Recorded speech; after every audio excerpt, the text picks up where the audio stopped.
Lodi Unified School Board meeting. I'd like to first announce that the meeting is being teleconferenced with Board Member Bonnie Cassell, who is in Wasilla, Alaska, and she'll be joining us right before. We're going to try calling her. Come to find out, they don't have very good cell service in Wasilla. So I'd also like to take notice the other 6 board members are present and accounted for here tonight.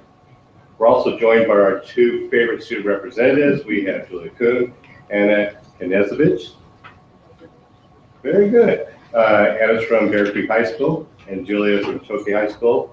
They're our absolute favorites. We're so glad to see you. It's been a long time, and welcome, and thank you for coming tonight. All right, will we please stand for the Pledge of Allegiance? Mr. Nava, would you please lead us? Yes, salute. I pledge allegiance to the flag of the United States of America and to the republic for which it stands, one nation, under God, indivisible, with liberty and justice for all.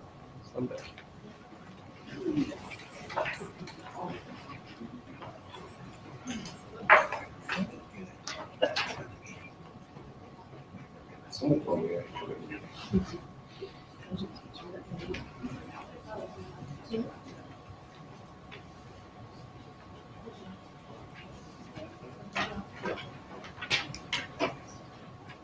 In closed session tonight, the board handles several matters.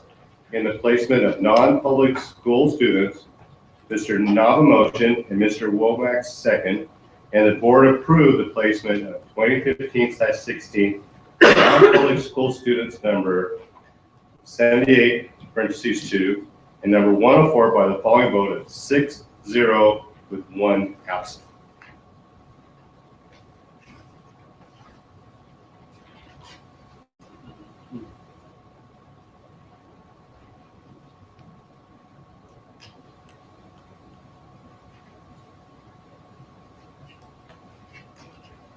In personnel matters, Mr. Nava motion and Mr. Talcon second, and the board approved the appointment of Annette Roberts Murray as elementary principal, effective date to be determined by the vote of 6-0 and with 1 absent.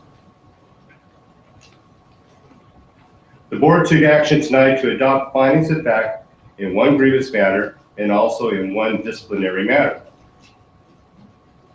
In resolution 2016-26, Mr. Nava motion and Mr. Talcon second, and the board voted to adopt resolution 2016-26 by the vote of 5-1 with 1 absent. The ayes being Neely, Mr. Nava, Mr. Talcon, Mr. Womack, and Mr. Freitas, and the abstentions being, the nays being Mr. Heberle.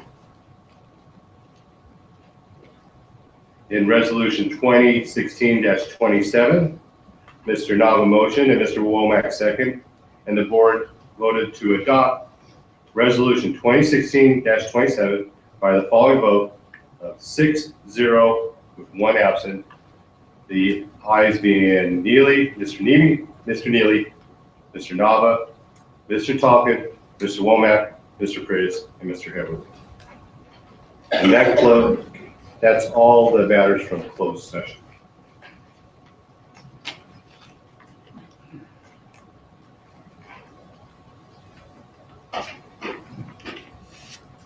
Superintendent's report. Dr. Washer. Thank you, Mr. President. I'd like to let you know that Murata Middle School has earned an honor. They placed first in the 14th annual Garrett Morgan Sustainable Transportation Competition for their Great Stomp Biofuel project. The winning team was led by their teacher, Michael Hurst, and sponsored by the California Transportation Department from the Stockton office. 6 teams competed in this year's national competition. Caltrans of Stockton office has sponsored Murata Middle School for 6 years, and it's the 2nd time they have won, and they will receive $1,000 award.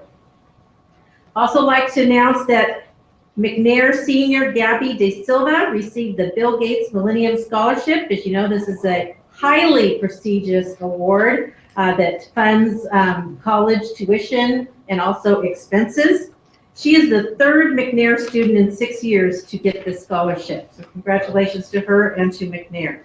That funds everything Everything, forever yes, and ever. and ever.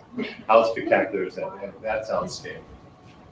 Also like to let you know that the 6th annual math tournament was held at Tokay High School last Saturday morning. We had 130 students participate from 14 different schools in the district. They very thankful to their teachers and administrators and the parents who all supported this and helped them with the event. Thank you to Mr. Nava and Mrs. Castle for attending as well. And we will have a recognition for the top students in May. We have some pictures to show you of a rocket launch, and I'm going to ask Ms. Katowski to come up and let you know what's going on.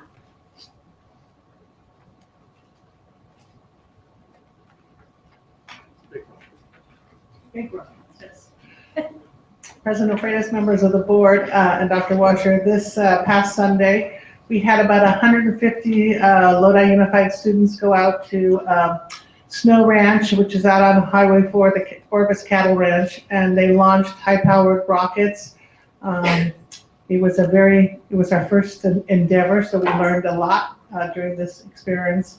But as you can see, the students had a good time. We had several students that qualified for their level 1 certification. They want to come back next year and qualify for level 2 certification. It was a good time had by all. Thank you. Thank you. New effort, part of our STEM programs. Thank you, Mr. Freitas. Thank you, Dr. Washer, and thank you for the wonderful report. Comments from the public, If you don't mind, Mr. President, we're going to try and call Ms. Castle. and we're going to try to contact Ms. Castle. We've ensured that she'll be in a room that has phone service at this time.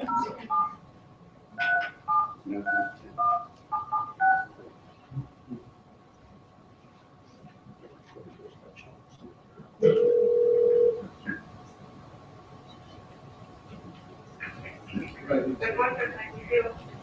Hi, Bonita Castle's room, please.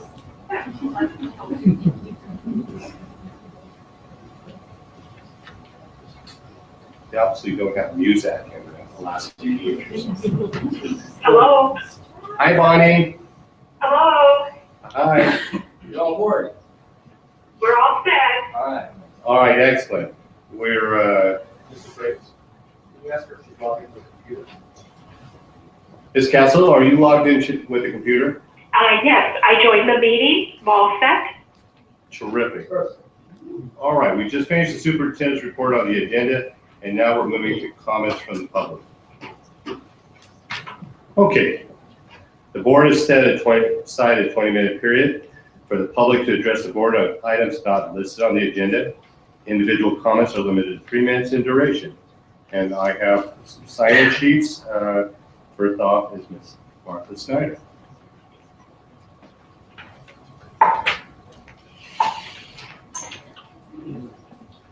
Welcome. Thank you. Good evening, Mr. Womack, Dr. Washer, members of the board. I just wanted to give you a little brief report on what happened at Crystal McCullough Middle School on Saturday. We ended up with 153 participants between the staff and 14 of our schools being represented, with people getting professional development. And we had a large number of 6th grade families at our site. We actually had a STEAM day. So we showed them a little bit of computer coding with Mr. Barnett. Ms. Revel showed off our update of our garden, along with helping students learn about Edmodo. Mr. Booth was doing science and showing how we can connect videos of genetics, along with doing a thing called Kahoot, so we can review for tests. In my area, we looked at how we do engineering projects that we actually use Chromebooks with. And it's a matter of, we still do some old school things, like actually taking things that we created with the computer, then we put them actually back out into like board games and things of that nature.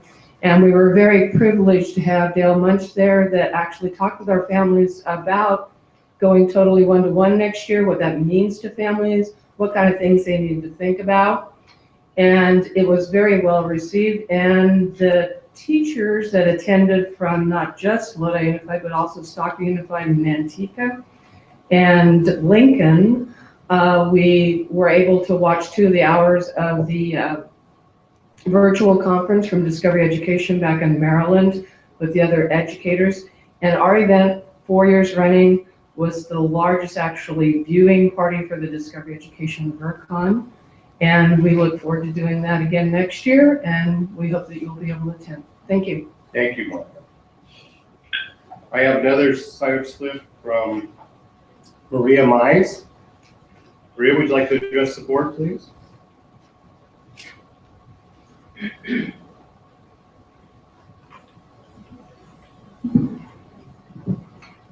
Good evening, board members.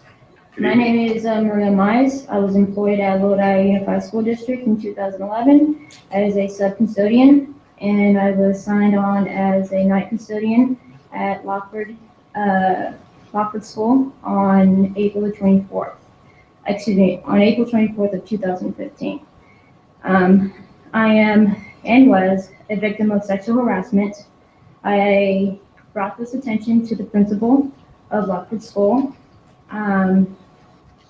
And then I was terminated a week later.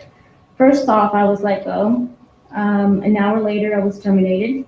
And then several weeks, I was told that I resigned from my position.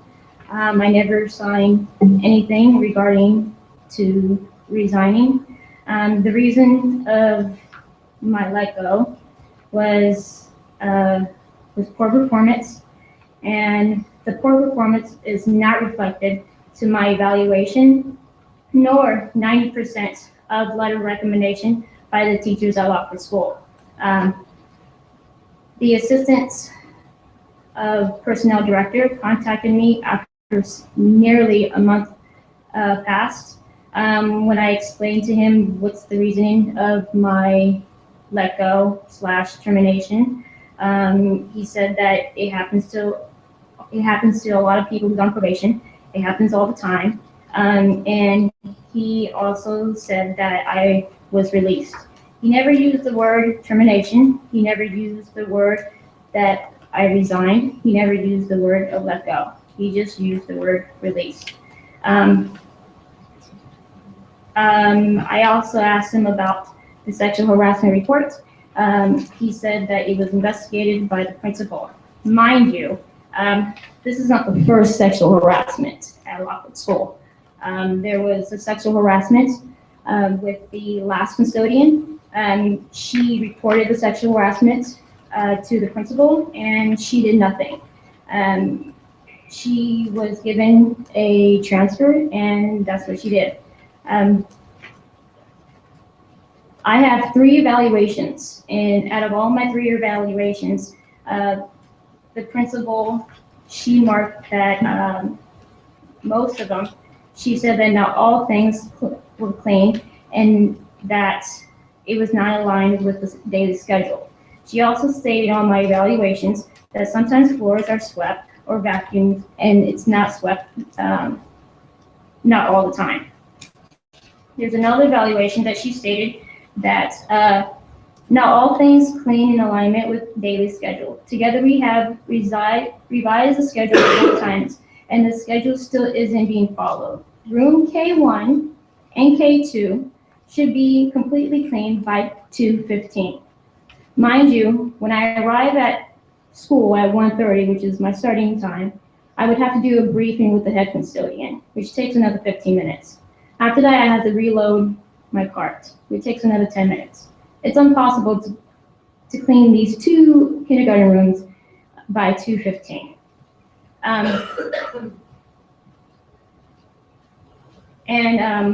On April the 15th of 2016, the principal emailed the staff stating the congratulations to the current custodian, which I have written statements by him that states that the route is impossible to complete. She went on saying, and I quote, "We are changing the night custodian schedule, partly because of the workload and partly because the zone system was way too confusing. Some of you that have been here since before I was here know that we used to have 10 hours of night custodian service. It was split between Lockford and Clements. Now all of our students are here, and we have added 9 more classrooms, 7 bathrooms, adults and students. We have 7 hours of night custodian time instead of 10. During that 7 hours, the custodian needs to clean 6 student restrooms, 6 adult restrooms, 6 in the kinder classes. He has to clean 3 kinder Ms. rooms Mines, you have about 30 seconds. every room, every day. In addition to that, he trashes out 18 rooms, vacuuming half of them, and sweeping the floors of those that have flooring, plus the office and workroom. Her email does correlate to my written evaluation response. My question is, when are you guys going to realize that I'm not the one who has been sexually harassed? There's been many people who have been sexually harassed, not just from my school site, but many other school sites, and it's been swept underneath the rug. When are you guys going to find out when you guys have to have an independent investigator to investigate my sexual harassment? Because it does not correlate. It does correlate, it's just coincidence that I reported it and all of a sudden I've been terminated. Thank you, Ms. Mize. Thank you very much. Was there anyone else who wanted to address the board on an item that isn't on tonight's agenda? Okay, moving on, we'll move on to action items. Consent agenda 8. Does any members of the board wish to remove any of the items in consent agenda 8? Any members of the public like to have any items on consent agenda 8 being pulled? Mr. Chairman, I move that we approve consent agenda A. Second. Thank you, Mr. Nava. Thank you, Mr. Toppin, for your second. Student approval? Students approved. Thank you. Call for the vote.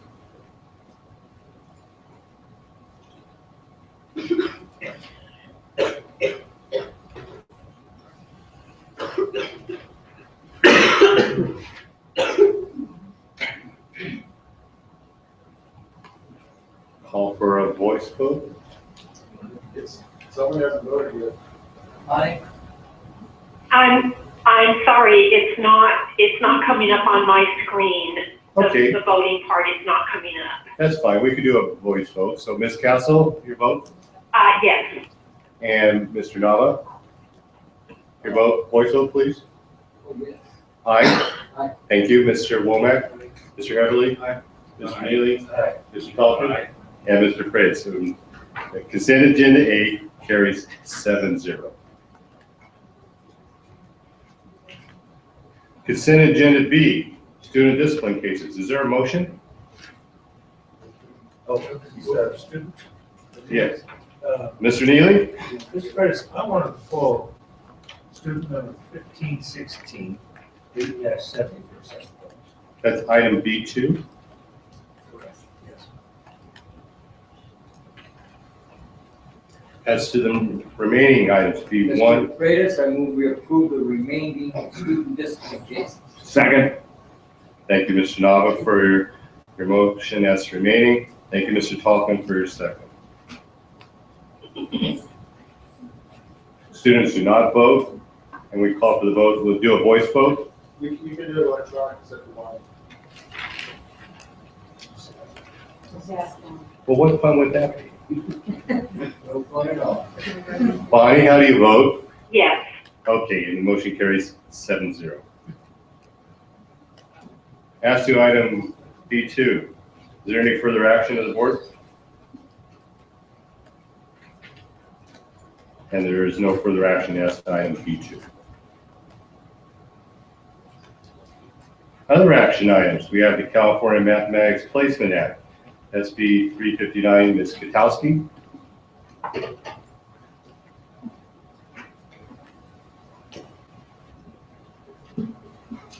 My memory isn't what it used to be, but it seems like we were just talking about this the other day. I think we were just talking about it at the last meeting, but we came and we presented to you about the Placement Act of having to have appropriate placement for our students going into 7th grade and into 9th grade in mathematics. Thank you, Ms. Kukowski. Is there any questions from the board?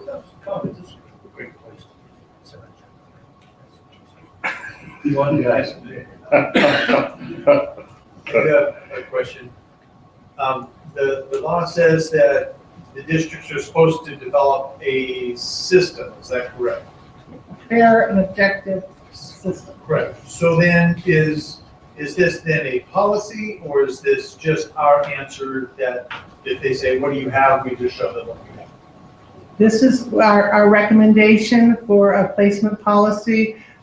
Being our first year with the Placement Act, we'll look at how the placement went and to see if we need to make adjustments, but it will be our policy as a district. Perfect, because I was going to ask too, is that if we're supposed to report back, you're supposed to report back every year, and I was going to add that at that time, if we could have input to see how well it's working, how effective, and so on. And so you already have that squared away, perfect. Next thing is this considered a mandate as to the scores? You don't have a chart of if you fall here, you go to this math, you fall here, or is it a guideline? It's considered a placement, and based on those multiple measures that are clear benchmarks, grades, all of those measures that are come together to give a placement recommendation. The only person that really could change that placement recommendation would be the parent. They would opt up or down. But based on all of their assessment results and grades and benchmarks, that would be the recommended placement for a student. Great, and that was kind of the overriding thing of what I was looking at, is that we already have so many assessments in place, and the teacher recommendations, the counselors kind of get all that together and kind of push it up. So basically we're kind of doing the same thing with just an additional guide as to the standardized test or SBAC or whatever. We're using the CAS test, yes, the SBAC assessment as part of our placement criteria. It's one of the items that we use along with that. The teacher input is also taken. So that assessment doesn't trump all the other assessments? No. Okay. No further questions. Thank you. I appreciate your answers. Thank you. Mr. Heberly, any other questions or comments from the board? Any questions or comments from the public? All right. Mr. Freitas. Mr. Novel. Yes, I move that we approve Senate Bill 359 that requires governing boards to adopt a fair and objective and transparent mathematics placement policy for students entering the 9th and 7th grade before the beginning of 2016 and 17. Second. Thank you, Mr. Nova. Now for your. Repeat the motion. Mr. Tolkien, thank you for your second. Student approval? Thank you. And call for the vote. And is Castle a voice Yes. vote? Okay, and that carries 7-0. Other action items. We have the English language arts and English language development textbook adoption. Ms. Kukowski again. Again, it seems like we were just talking about this just the other day. Mr. Fritz, you and I are on the same page tonight, I think. We were there last board meeting, we had a presentation on the selection process and the recommendation that the Instructional Materials Committee K-12 made K-5 California Journeys and 612 Steady Sync. Thank you, Mr. Kukowski. Any questions or comments from the board? Mr. Fritz. Yes, Mr. Hebden. Just a question on funding. I see on the cover sheet for this item that you know what the amounts are, who it goes to, and all that. And it used to be that we used to have a separate textbook fund. Do we now, under the new system, Where does it come from? What's our funding source? I'll let Mr. Hurd answer that one. JP? Since it's no longer categorical, it is of course up to the district to make that determination and it's put into the local control accountability plan. Thank you. Any questions? Very good. Thank you, Mr. Hearn. Any other comments or questions from the board? I'd just like to comment today and thank you for the work on that. We have confidence that we reviewed it and make the recommendations. Thank you. Thank you, Mr. Walker. Any other questions or comments from the board? Any other questions or comments from the public? All right. Thank you, Mr. Neely, for your motion. Thank you, Mr. Talkin, for your second. Student approval. Thank you, students. And call for the vote.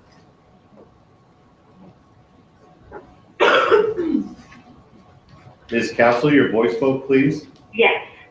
And this carries 7-0. Personnel matters, Mr. McKilligan.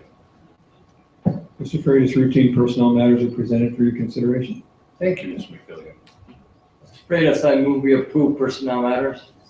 Thank you, Mr. Nava, for your motion. Thank you, Mr. Heverly, for your second. Students do not vote on this matter. Call for the vote. And I vote yes. Thank you. And that carries 7-0. Everyone's in a hurry. Way to go, Bonnie. All right. Communications. Once again, we have our two absolute favorite representatives with here today. Anna Kanozovich. What? Well, I had it on good authority it was. So you wouldn't say the superintendent's office got this wrong, right? Would you consider repronouncing your name in a different way to make it no? All It's right. an attorney for you. There you go. So Nozovich? Nezovich. Nuz. All right, we will change that for the record. And we have Julie Kuhn from Tokay High. Welcome once again. Who's going first? I can go first. All right. Many fundraisers are happening at Tokay right now. FFA is having their plant sale April 27th through 28th after school to help obtain funds for their program. Our swim team is also selling Smack Pie pizza tickets to raise funds for aquatics. State testing started today and students are acclimating to the block schedule. Teachers and students are gearing up for AP testing by doing a lot of review in classrooms. Our admin hallway, we have a map of the United States where seniors are able to write where they are headed after high school, which is just a cool way to show 4 years of hard work pays off. Our Japanese club went to the Cherry Blossom Festival last Saturday, and our sophomores and juniors are applying for Link Crew, which is the group of upperclassmen that help freshmen during freshman orientation and throughout the school year. Lodi and Tokay track athletes also helped elementary PE teachers put on the elementary track meet last Saturday, and we had many participants, which was just a good way for our athletes to reach out to the community and promote Tokay. Student government is planning for prom, which is on April 30th, so we're putting the last of it together. Our senior representatives have decided to put on a senior sunset on May 6th, with just a few last things we can do together before we graduate. We also had our senior versus staff volleyball game about 2 weeks ago, which was a lot of fun. And we are planning for grad night, and seniors are getting excited for the end of school and graduation. And we are also preparing for our powder puff game against Lodi, May 18th. So the two of you are going to play football against each other on May 18th? Just No. Lodi. All right. And we get to see you one more time, and then we get to see you at graduation. You excited? Yes, I am. Question, Mr. Freitas. Mr. Nava? Yes. Heard some rumors. You were accepted to military academy? Yes, I was. Whoa, which one? West Point. Oh my gosh, congratulations. Thank you.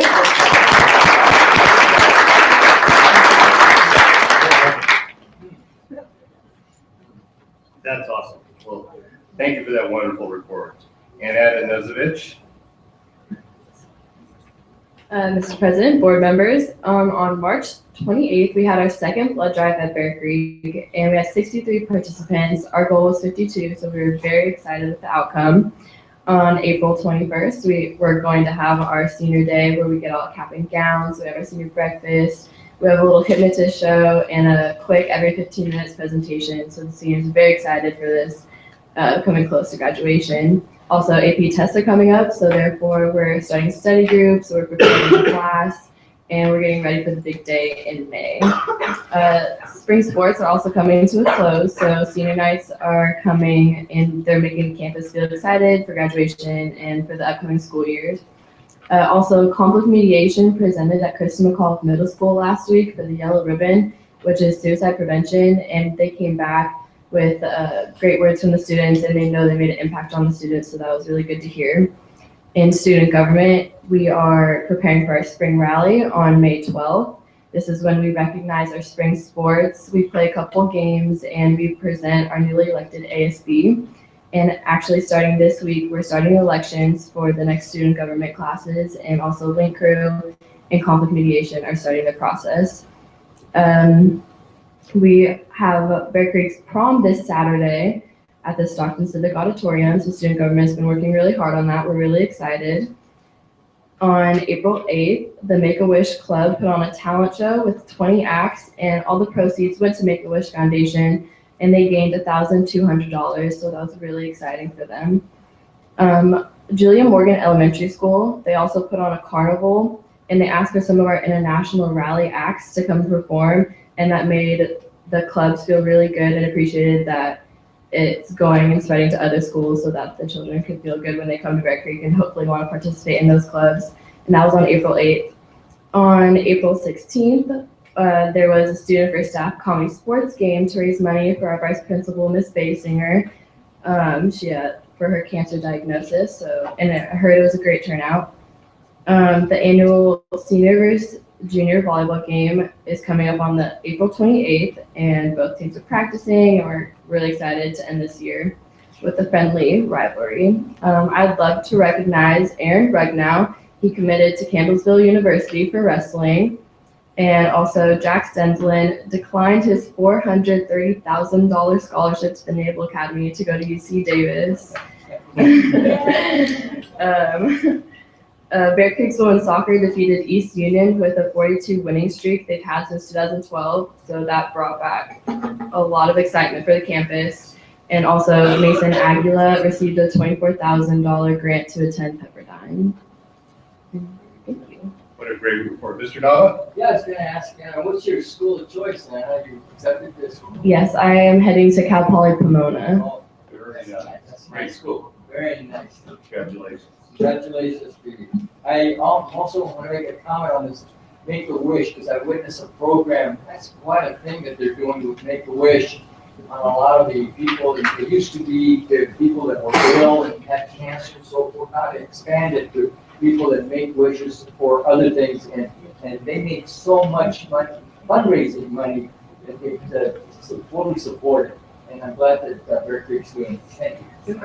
Thank you. And I would join in Mr. Nava's comments. That is wonderful, all the activities that you did, and very important to give back to our communities. And Bear Creek was working very hard, and okay also to give back and fundraise for our communities. Very, very important and very noble. Thank you very much for doing that. Thank you for the excellent reports. Thank you.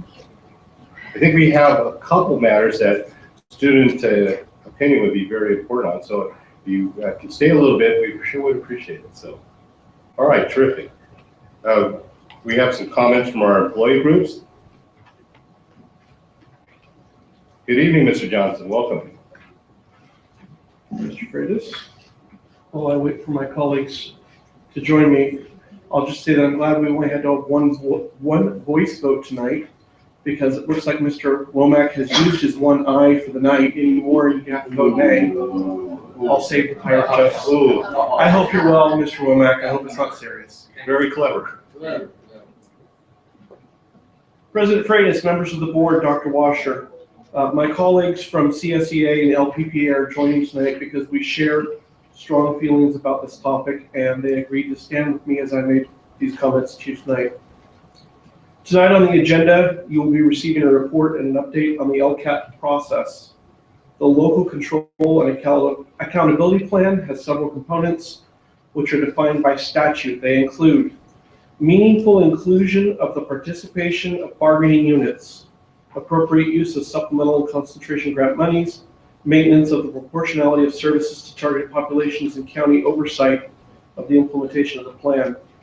While we do not have an issue with the latter three aspects of the district's implementation of the LCAP, we have serious concerns about the district's implementation of the first. The intent of the LCAP law is that the plan is to be a local collaboration among all stakeholders.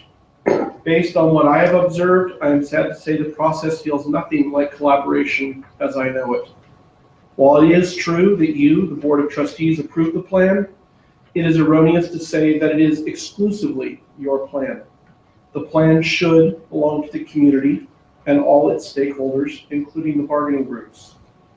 At the two meetings which I have been made aware of and attended, no comprehensive dialogue has taken place. First, a meeting of bargaining group representatives was held in February, and during this meeting, representatives were shown the same PowerPoint presentations shown to the board in previous meetings. It included old, and I would argue relatively meaningless data. As with last year, we were given an hour meeting filled with 40 minutes of colorful slides full of old data, and then we were asked if we had any questions. This is not a dialogue, nor is it a conversation.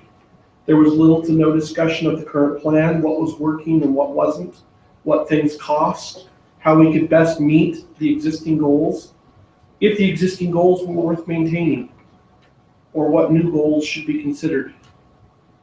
I want to be clear, this is not an indictment of staff, but rather whether the approach to meeting the statute is most effective. Speaking for LEA and perhaps my colleagues in other bargaining groups, we continue to feel marginalized and disregarded in the development of the LCAP. To amplify these concerns, LEA leadership, CSEA leadership, and others, parents, administrators, met last week for a further discussion of the LCAP as part of the district LCAP committee. I, among many, were disappointed. Several examples of the inability to engage stakeholders in a dialogue were evident. One, the committee was told there was only a little over $350,000 to spend on the LCAP plan this year. Yet, according to your documents, district public documents, LUSD anticipates receiving over $12 million in new ongoing LCFF funds for the next year. When asked to see what different aspects of the LCAP cost and what projections were for those items, information appeared dramatically inaccurate. Take, for example, the SAFE program. The PowerPoint slide showed to community members present last week said implementation for year 2 and 3 of the SAFE program would cost approximately $450,000. Yet when asked for clarification, staff said year 1 cost over $500,000, and each expansion of the program would double that cost. This would mean costs of $1.5 million over 3 years by my simple math. I admit I'm an English teacher. Yet community members were shown a total bill of approximately $450,000. 2, community members were told that employee pension costs are eating all of the new monies. This seems disingenuous. Why would the district want to cast the very individuals who are the backbone of the district in such a negative light? We did not write nor vote on the Pension Reform Act. We understand that it is a fact. But we also believe the district has previously set aside money to meet this obligation in a separate fund. During the meeting, it was asked if the committee could make recommendations to the plan by suggesting that parts be amended or discontinued. And we were told, I quote, "The board is not interested in that. The board should be open to hearing all suggestions and ideas from stakeholders, and those ideas should be presented unedited and uncensored by staff." Members of the community in attendance were given Chromebooks to participate in a survey to rank preferences for the board's consideration. That should sound familiar to you. Surveys are not a dialogue. The methodology confused parents. They wanted to know about other options, and it forced them to prioritize preconceived agenda items. There was no opportunity for engagement, no room for discussion of alternatives or other options. And as occurred at previous board meeting, the instrument to gather input, a survey monkey, was not really working correctly. The coup de grace of this situation is that not everyone was allowed to participate, myself included. One site administrator assisting staff with the dissemination of Chromebooks informed me that since I do not have children attending Lodi schools, I could not take the survey. The last time I checked, I was a stakeholder, a community member, a taxpayer, and a voter. I have every right and an obligation as a parent of 3 future LUSD students to have my opinions considered as part of the LCAP process. In short, this process was and continues to be flawed. The LCAP should be about fully engaging stakeholders in a dialogue. It's not an easy process, nor is it one that can be done in an hour or 2. Yet that is all we have been given. I hope this board will see that meaningful engagement takes time and effort. Putting that time and effort in and actually listening to people makes them feel valued, that their opinions were considered and heard. As it stands now, I and many others feel as if we have been part of a process that allows someone to check a box on a form. Yep, we did that. Well, we haven't done that. However, there is still time, and I hope we take advantage of it.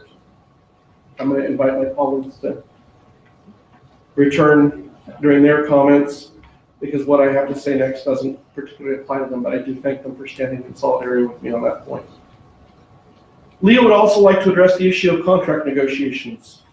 The association's intent in beginning bargaining this year was to get a head start on the process. Both board members and the association have been frustrated about waiting until the 11th hour, rattling sabers, raising tensions, etc. Yet that is exactly what is happening again this year. Leah and the district agreed in good faith to a number of bargaining dates throughout the spring. There are many items proposed which are non-monetary, which could be resolved now. Yet we were told by the district that the board wants to wait.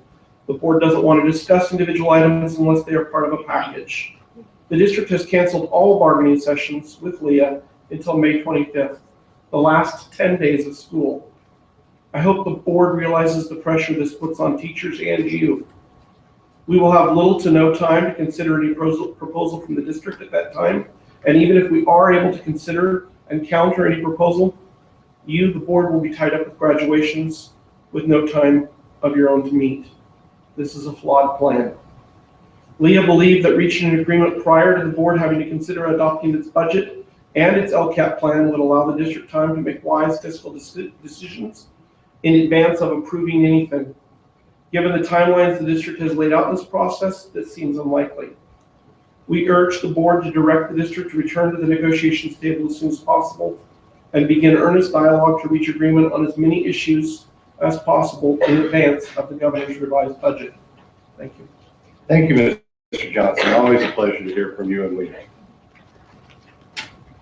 Mr. Hunt? Thank you. Just a few comments. Dr. Washer, members of the board, John Hunt, LPPA president. Just a real quick recap or update on LPPA. As our e-board, we represent 7 subgroups in LPPA. So basically there's the teachers and there's the classified, and then there's the Lodi Pupil Personnel Association. We have program specialists, psychologists, nurses, speech therapists, and then 3 counseling subgroups, middle and high school. So basically our e-board is 12 members strong. We're having elections next Tuesday, and everything is fairly quiet this year. Unlike LEA, we're taking a little bit of a different approach to negotiations and or the contract and so forth. So we're working with Mike McKelligan on that. It has been a fairly quiet year. We have received quite a few benefits from the board and LCAP, and I wanted to make sure you guys know we appreciate that. I'm going from 4 counselors last year to 8 this year, and 10 elementary counselors next year is going to have a big impact, and you're going to hear from the elementary counselors in a bit with Paul Warren, basically representing them. We're really excited about next year, besides the 2 elementary, bringing 2 middle school back. I think all of us are aware going from 1.5 to 2 is going to be a huge improvement for the people at the middle schools. I'm really excited for them. Also, 4 of the subgroups, the psychologists, nurses, speech and language, and then counselors, one representative over the three. They all have new lead counselors, thanks to the board's motion and movement from last year. So the leads are very beneficial, especially for the high school counselors.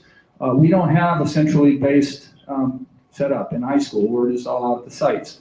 So having a counselor represent our interests is very important to us. So the lead positions are working out very well. And last year, the speech therapists were instrumental in moving for a vast improvement in their basically conditions.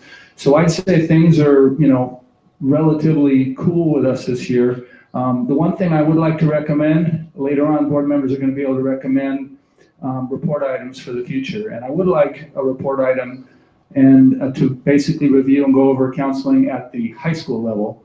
Take a look at what's happening now, what services students are getting, and just taking a look at the ratios. I know Ron Heberly is an advocate for classroom ratios. We all know that when we get classroom ratios down, things improve in the classroom. And basically, when you have less people to deal with, you're going to do a much better job. So I know high school counselors would really like to have that dialogue, and I look forward to that. Thank you very much. Thank you very much, Mr. Very good, Mark. Thank you. All right. Comments from board members. Ms. Castle, how are things in Alaska? Well, it is very cold, but the mountains are majestic, and it is, the people here are amazingly friendly, so it's wonderful. Thank you for asking. Very good. Do you have anything to report for us? Yes, just really briefly. I wanted to tell Julia and Anna congratulations on your admission to such excellent schools. You have such bright futures ahead of you, and the board is so proud of you. So congratulations. Thank you. You're welcome. Just a few things that I've done recently. I met with Don Vedica and the WASC accreditation team that was reviewing Liberty High School. That was very informative and interesting, and I know that WASC went very well. I also attended with Mr. Nava the elementary school math tournament. He and I got to hand out awards to some wonderful kids that won lots of demonstrated their high achievement in math knowledge, that's for sure. And I also attended the North Valley School open house. That's one of the schools where some of our special ed students attend, and that was very informative. And I thank you all for putting up with a remote board meeting and the glitches that happened tonight. Thank you for your patience. Well, thank you so very much for telephoning in, and your comments are very much appreciated and always very welcome. So thank you so much. Any other comments from board members? Mr. Nava? Yes, I just want to stay on the positive side here. I'm not going to repeat anything what Bonnie says, but I wanted to congratulate Jesus Godinez from Lodi High School. He's a senior at Lodi High School. Jesus loves math, science, and he has been accepted into 9 colleges. Let me just mention which ones. Accepted into Harvard University, MIT, Yale University, Harvey Mudd College, Cornell University, University of Pennsylvania, University of Cal, Berkeley, and UCLA, and Davis. This gentleman loves math, and he's got a great future ahead. Nice article on Ms. Coralejo on this Lodi Sentinel, giving him a lot of kudos, and I want to congratulate him. He has an outstanding scores on the SAT and the SAT. So that goes to tell you. He also mentioned that the academics are great, but you have to expand yourself to do other things. In other words, he participates in track, which is an extracurricular activity, and does community service. So all that looks good for students on their resume when they're at any university and anywhere in the country. Again, I want to stay again on the positive side. This is an amazing feat, okay? And I'm sure that Mr. Talkin would appreciate this. The Lodi High golf team participated in the Ty Kaplan tournament held at Spanos Center last week. They set a record. Lodi Golf Team set a tourney record with 9 under, which is a score of 351 for 5 players. And as a team, they beat the record by 23 strokes. Wow. Let me tell you, it's an outstanding feat because it's unheard of. Justin Jones at a 4 under par, 68. That's a par 72 if you're familiar with golf. That's outstanding. I mean, pros sometimes you have 6, 10, but these are high school students. J.R. Kanamura at 3 under for a 69. On the same day, same team. Brad Reeves was 2 under with a 70, and Tyler Rowland, and Jack LeBron were even par. They dropped those 2 scores and just added the good ones. So I want to congratulate the Lodi team. They have a bright future as individuals and as team. I expect them to win the section.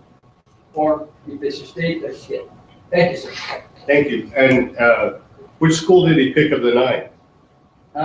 MIT or Harvard. Wow.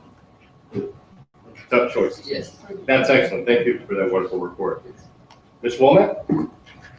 I just want to check with Joe. So they did all this golfing at the Spanos Center? Spanos Reserve. Oh, okay. Center. This is not miniature golf. I'm sorry.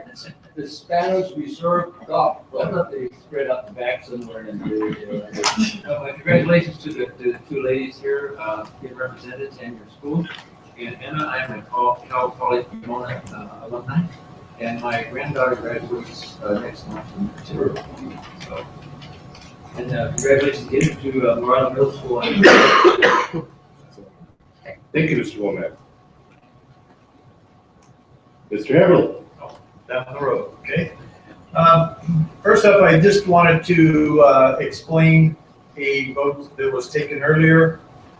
It has to do why I voted against Resolution 2016-26. And in short, in my opinion, it goes against what I believe it's not accurate. And I believe we should honor the decision of an arbitrator. I'll just leave it at that. Ladies, congratulations. It's always a lot of fun to hear where people are going in their future. It's just thrilling. Good luck to you.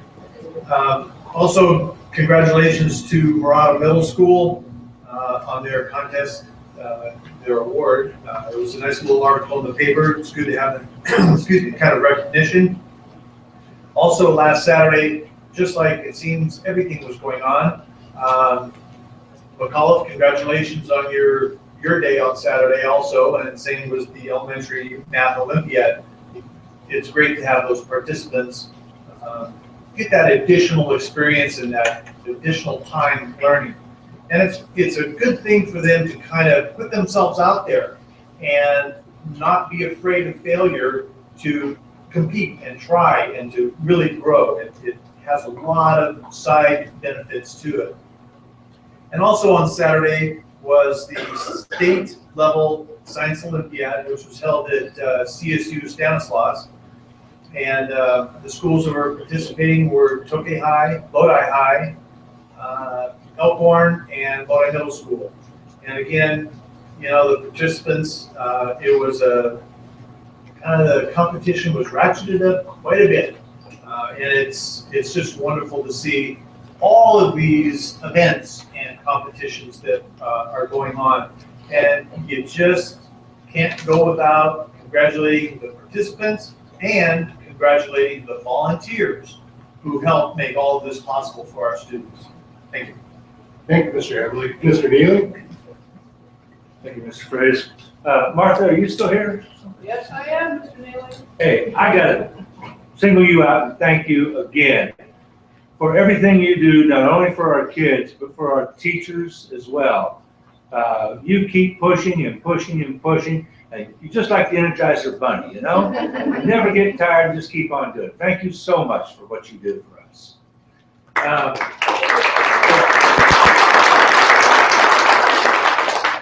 real quickly about scholarships. I was approached by a friend in a community organization, said, hey, we've got some money for a scholarship for Lodi, but we don't know how to do it. We don't know what to do with it. So I contacted Dr. Washer because at one time we had talked about Got Kids, helping people who want to give to scholarships facilitate that. The money still comes from them, they still get the recognition for it, but Got Kids kind of helps out on it. And again, we're going to do that. So any members of community organizations out there or up here with me that want to do a donation for scholarships, Got Kids would be happy to help you with that. I'm going to close by Julia and Anna. My gosh, congratulations, guys. That's fantastic. Anna, you're going to love it there. I used to live down that area. It's fantastic. Julia, I hope you know what you're getting into. 20 years in that army, all right? And I tell you what, they're going to try to run you out of there. Don't you let them do it to you, all right? It's all a game. They're just trying to get to your head. You just put up with it and smile and just say, yes, sir, yes, ma'am. No, I can do it, all right? You know what you do? You get a little gold bar because when you graduate, you become a second lieutenant, right? You get a gold bar and you take that little lieutenant's bar and put it in your hat. And anytime you think that it's going really bad, you take that thing off and you look at that. It's your inspiration. That's what you're there for. Okay. Congratulations. I'm really proud of you. That's all I got. Thank you, Mr. Neely. Very nice. All right. Anna and Julia, again, we are so proud of you. We can't thank you enough for all you do for us. So, congratulations. Also, all of our comments tonight, just absolutely wonderful that people come to our meetings and give us such wonderful input. And I'd also like to thank staff. There was a whole bunch of very hard work that went behind the scenes tonight for us to get done what we had to get done. And we greatly appreciate all that. And Dr. Wash, will you please extend that to all the individuals in our peers? Thank you so very much. And I'd also like to thank my board members for all their wonderful comments. Further comments from the superintendent? Just some reminders, next week, next Tuesday evening, we have a study session on the facilities master plan. Open session starts at 6 o'clock. That is a public meeting. The consultants will be here to help share the results of the facility master plan work, so I know you'll be interested in that. And a reminder that the May 3rd board meeting will be held at Julia Morgan in Stockton. Yes. Yes. Could we get as much lead time on the information for the facilities planning meeting as possible? As much material as they can get. All right, if there's no more communication, let's move on to reports. Our first report tonight is regarding high school start times and parent input. Ms. Vedeka, I see you're approaching the table. Welcome. Good evening, President Freitas and members of the board. We spent a very busy 2 weeks before the March break holding parent forums. We're asking the question about high school start times and getting attendance. There was a lengthy few pages of all the comments that were made at every single forum that was attached to this board item. We're not putting that up there. We just did this synopsis. We had a variety of people at each forum. Clinton and Trump claimed New York tonight. You can see that up there.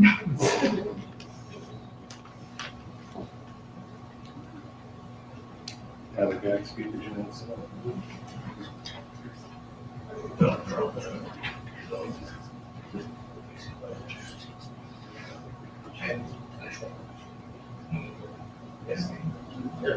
Yay. And I asked Todd to click the slides for me because I always fumble with the clicker. He's a very good clicker. He is. McNair was our first parent forum, and so you can see the attendance built as we went along. There were 24 people in McNair attendance, but in Lodi, Tokay, and Bear Creek had the most. But we wanted to make sure that any parent was able to come to a meeting and be provided the information at a forum, and so we went to Murata and Lockford and Needham.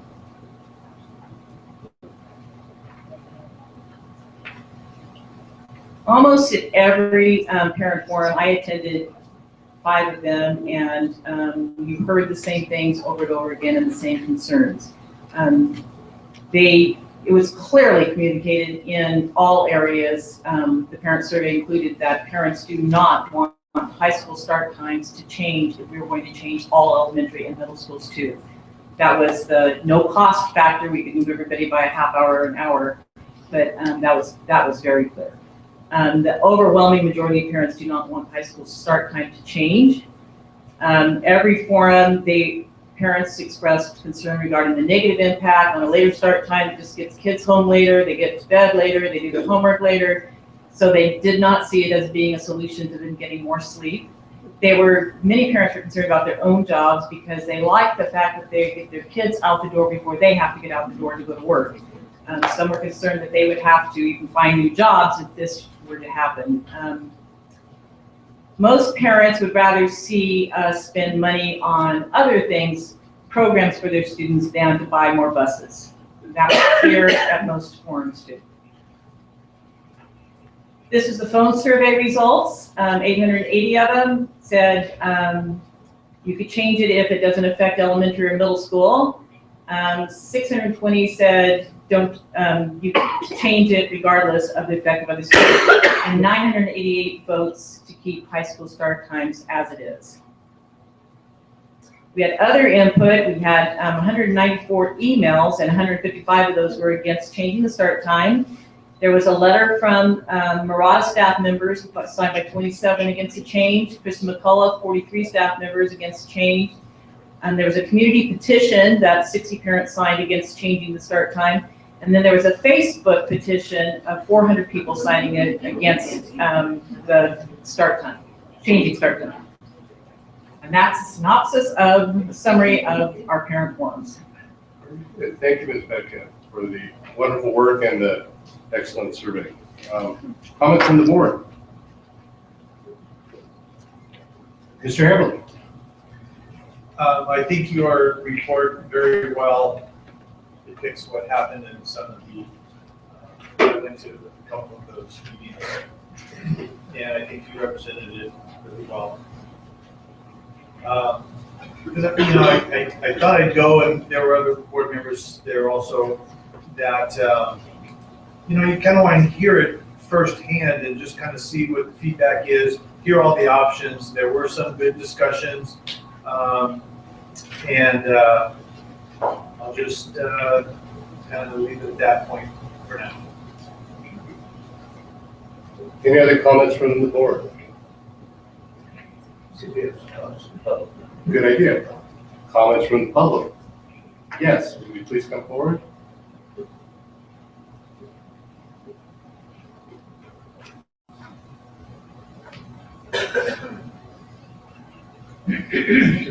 Could you please state your name?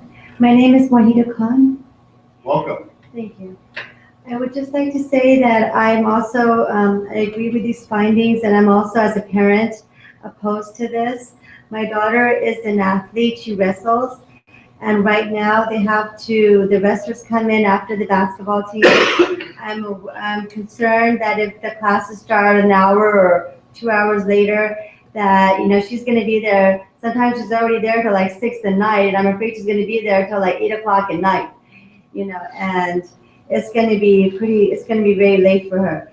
And also, as a working parent, and a lot of us work, it's going to be a very hardship. It's going to be a great deal of hardship for us to have to get our kids to school, because most of us start work at 7:30. I start work at 7:30. Many of us start at 8. And and unless, and even with buses, many of the kids will be forced to walk to school because they won't be in the area which the buses will be. And that is also a safety issue in addition to that. And also, some people propose that Bear Creek some of the high schools get out at 3:15. That's about the same time the middle schoolers get out. And that's also a concern because you have a great deal of traffic. A lot of the students are on bikes and they're walking and they're crossing Whistler. And to me, that's going to be very dangerous for the middle school students as well. And I hope that the board, and also too, if the students get, like I said, some of the athletes are ready, they get home at 7 p.m. as late as 7, 8. If the students are going to school, they get off late.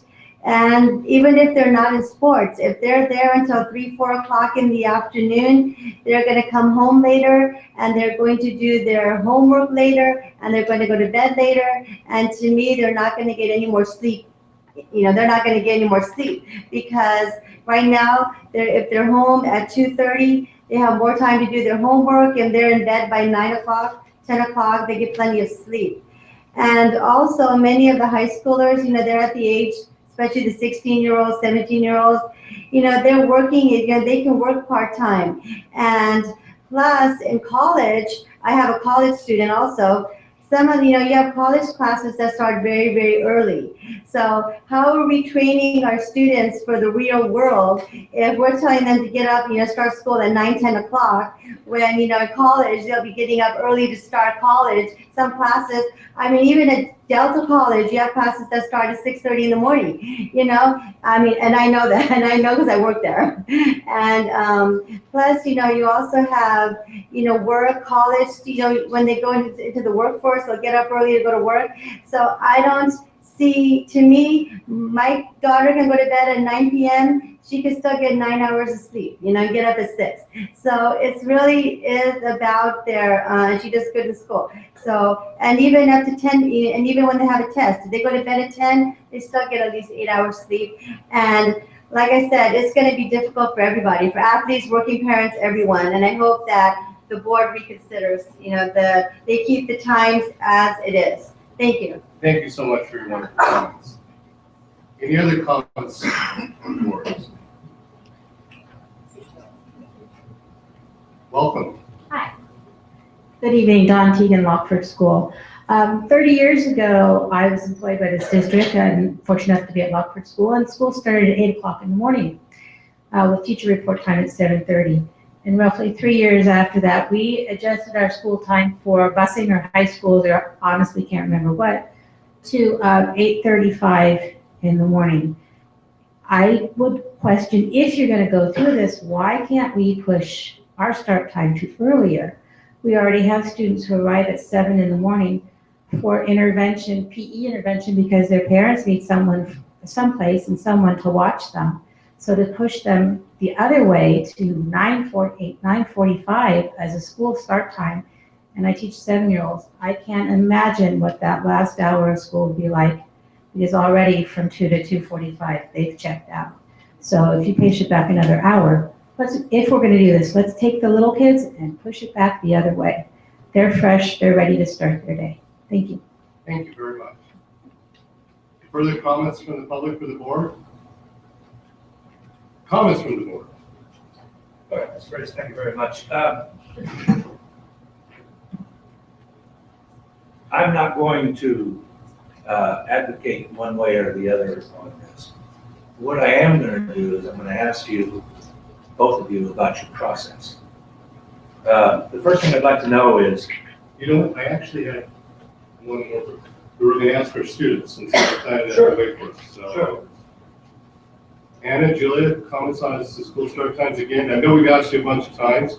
You seem like you've heard all the debates like we have. So your opinion's been swayed, or how are you feeling, or what's the opinion on campus?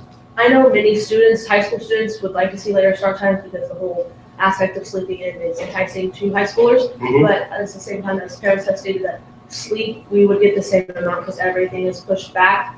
And yes, high schoolers will want later start times, but their parents don't, and many high schoolers are still dependent on parents. So just to put off most of the majority of parents, I would see as a bad setback, because that's not how high schoolers don't get to school on their own; they get it through their parents. So.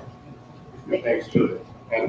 Also, when I talked to my student government class about this, we all pretty much decided that it should stay the same also, because we have the same concerns as a lot of the parents have said. And I know a lot of the upperclassmen are starting to get part-time jobs, and push everything back, and they play sports. The timing would be really off, and people would have to give up things. And I personally don't think it should get changed. Great, thank you for those wonderful comments. Mr. Neely, thank you for letting me interrupt you. Absolutely. You did it first. Won't be long. What I'm going to ask is how you've conducted this. How did you explain? I noticed on some of your PowerPoints you had things that parents should consider. And you mentioned 2 reports there. You only mentioned the ones from the CDC and ones from the Academy of Pediatrics, the AAP. What else did you tell them about the advantages, if there were any, of a later start time? Mr. Neely, members of the board, our task was to be very objective and to present the issue. And so what we did is we presented why this came about, what the board was looking at, what kind of started this. And so those 2 reports are what you had looked at or what you were considering as the impetus for your conversation at first. And so that's what we presented.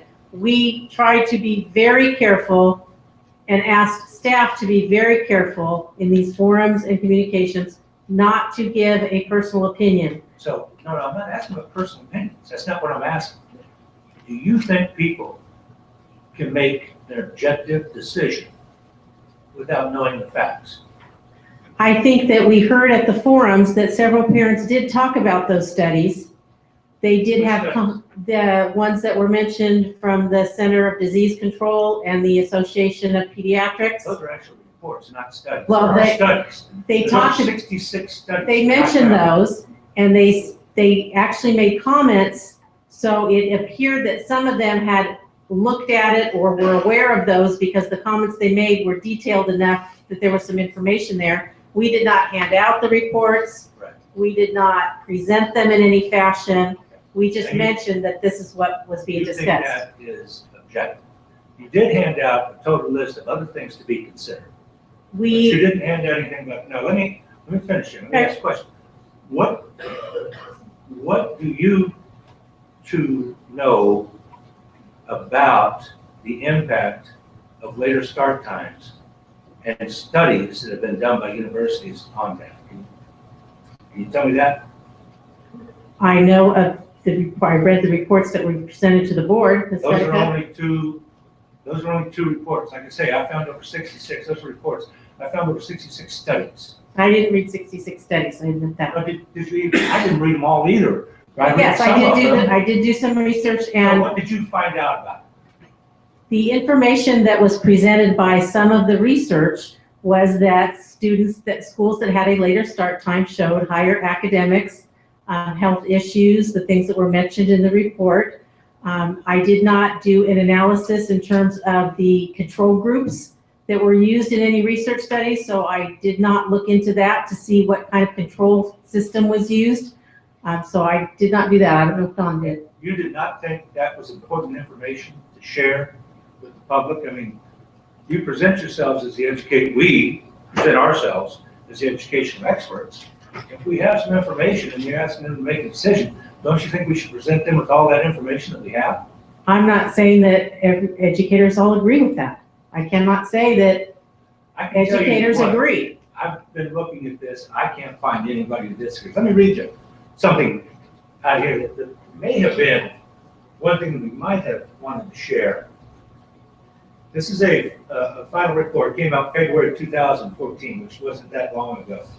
The name of the report is Examining the Impact of Later High School Start Times on Health and Academic Performance of High School Students, a multi-site study. It was conducted by the Center for Applied Research and Educational Development. It is a joint effort between the College of Education and Human Development at the University of Minnesota. It's one of the major reports on this subject. I'm going to read you the major findings on this. Results from this 3-year research study conducted with over 9,000 students in 8 public high schools in 3 states revealed that high schools that start at 8:30 or later allow for more than 60% of students to obtain at least 8 hours of sleep per school night. Teens getting less than 8 hours of sleep reported significantly higher depression symptoms, greater use of caffeine, and are at a greater risk of making poor choices for substance use, such as alcohol and drugs. Academic performance outcomes, including grades earned in core subject areas of math, English, science, and social studies, plus performance on state and national achievement tests, attendance rates, and reduced tardiness show significantly positive improvement with later start times of 8:35 or later. Finally, the number of car crashes, this is crazy, the number of car crashes from teen drivers from 16 to 18 years of age was significantly reduced by 70% when school shifted start times from 7:35 to 8:55. That may have been something the parents would have appreciated knowing. If you just go up and ask, I mean, it's like, Dr. Washer, it's like Mr. Hearn coming in there and say, Dr. Washer, I want to build a new kitchen over there so we can have a centralized kitchen. I mean, if that's all he says and says, yes or no, you don't have the facts. You can't make an intelligent decision. And I'm afraid that's what happened here. Now, and I really hesitate to say this, and I'm going to get a drink of water before I do. Okay. It's a clear liquid. That's all you need to know.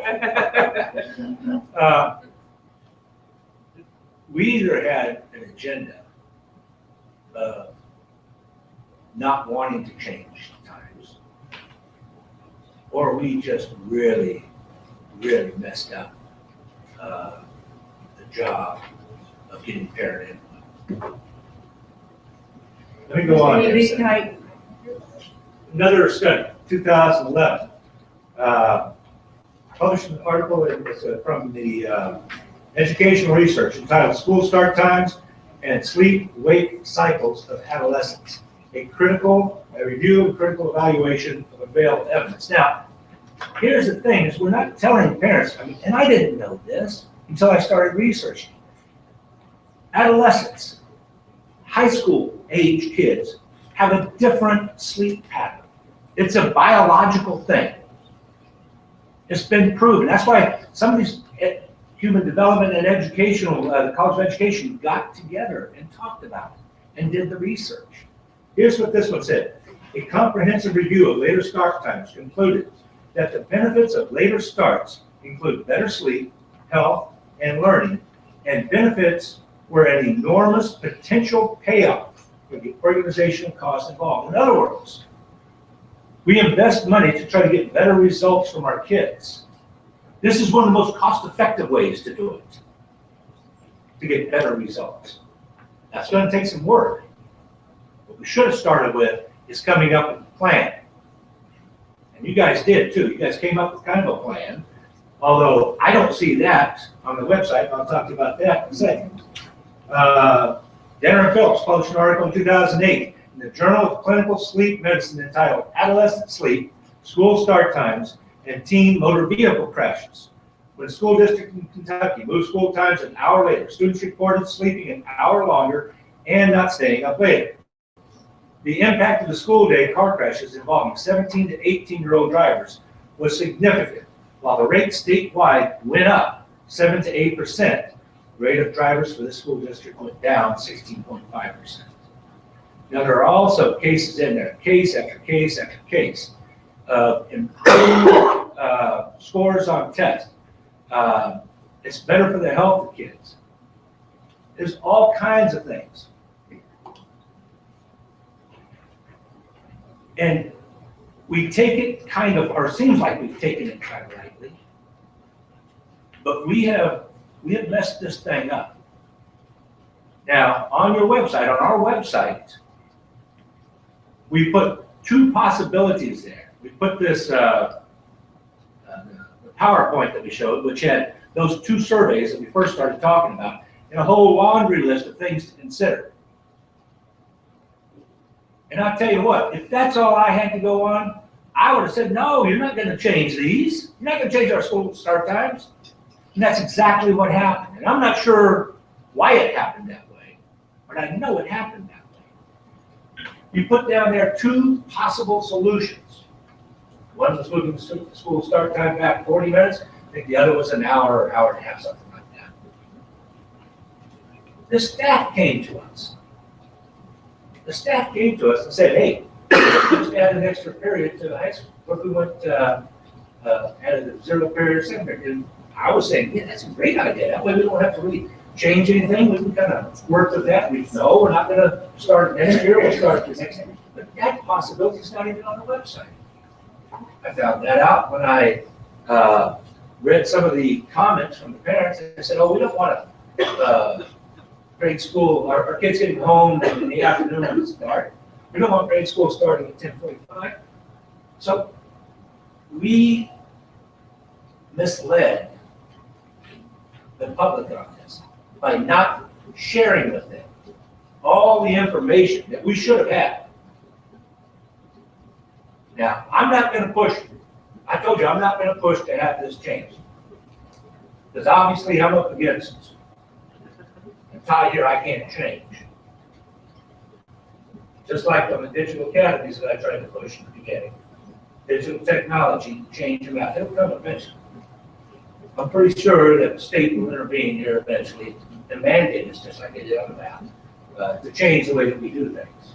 We'll just have to wait for that. But I got to tell you, I don't know which of those two things it is. I don't know if we did it on purpose or if we just don't know how to do a survey the right way. This whole thing about we don't want to give our opinion. I'm not asking you to give your opinion. I'm asking you to give them facts. So I'm pretty disappointed in this whole thing, the way it's conducted. That's all I've got to say about it. Mr. Freitas, members of the board, the only comment I'm going to make is that I can assure you there was no agenda. And Dr. Washer, this was a report item, is a report item tonight. So what is the purpose of the board asked us to get input. The board asked us to have parent forums, to get information from parents on what they were thinking about the topic, and that's what we did. Yes. And that's what we're presenting to you. You presented to us, and we will do what the board wants us to do next. so you're looking for direction from the board following these comments? Okay. All right, further comments from the board? Mr. President? Yes, Mr. Womack. Thank you. I respectfully disagree with Mr. Neely on a couple of things. If you look at, I'll just take a few out of these. You said quite a few things, but the car crashes, I believe, in my experience, if you look back at the cause of car crashes that we're experiencing in the area, it won't be due to lack of sleep. It's usually to speeding, alcohol or drugs, a number of things like that too. So I don't see the direct correlation or nexus between starting the school later and reducing crashes. That's just one comment. When we first talked about this, and I want to make another comment too, is this didn't come from the board. I keep getting calls and emails from people wanting to know, why does the board want to change this? And I'll let you know, we didn't come up with this. One man came up here and every single week articulated very well his belief that we should start late. So weeks and weeks ago, I said, I don't believe from the initial discussions that we've heard back from high school students that there's enough overwhelming evidence to say we switch. So if you got, let's take some numbers out of here because it's pretty close. 45% are happy the way it is right now, including the children, for various reasons. 45% would like to have it changed. So where do you decide now we're going to upset the ones that's already in place so we can change to this one? Or do we leave it like it is? I mean, at some point in time, I used the analogy before. And that's why last time I said, I don't think we should even be pursuing this any further. That was my recommendation. Because I anticipated we would get the results we got. Why do we keep beating our heads against the door to find out something that is obvious people, including the students, don't want? I saw it in the student surveys. I heard it from people. I went to 2 different forums, and I heard the same thing. This is a very accurate report as far as the feedback that we got. So I know we're not voting on it tonight, but I will be voting against this when it comes up because I don't think there's overwhelming evidence. I used the analogy before. They throw the red flag because football, they didn't know if the pass was complete or not. And if they don't find overwhelming evidence, then it does not get overturned. And it is not overwhelming evidence to me. And so with all due respect, I understand that, but I don't think, and I agree, kids need more sleep. I don't think this is the way they're gonna get it. I think they're gonna fill that void and still not get any more sleep. So that's all I have to say on this. That's great. Thank you, Mr. Womack. First of all, I told you I'm not going to support this either because I'm not pushing on this. My problem is with how this was done. Okay, that's, and I don't know what you want for overwhelming evidence. I told you there's 66 studies. Go look them up. When you first brought that up, I even emailed you 2 of the studies to take a look at. I don't know that we've actually checked this out. It could be something that's very good. Now, my problem is, like I say, with how this was handled. You know, it's just like if you, I said too that shown the information that we showed the public, was shown to the public, there we go, I would have voted against it too, no doubt. But since I've gone ahead and spent some time with this, it's a little bit different. But I'm not going to push for this. What I think I would like to see come out of this is that in the future, when we do something like this, when we want to get some input, arm the people with information. Let them make an intelligent decision. Dr. Washer, I'll trust that there was nothing, there's no agenda behind it. I'll trust you on that. But then my point to you is that we screwed this thing up. We did as the board. You know why? Well, hold on, I'm not done. Yeah. I'm not done. I'm not done. Go ahead and finish.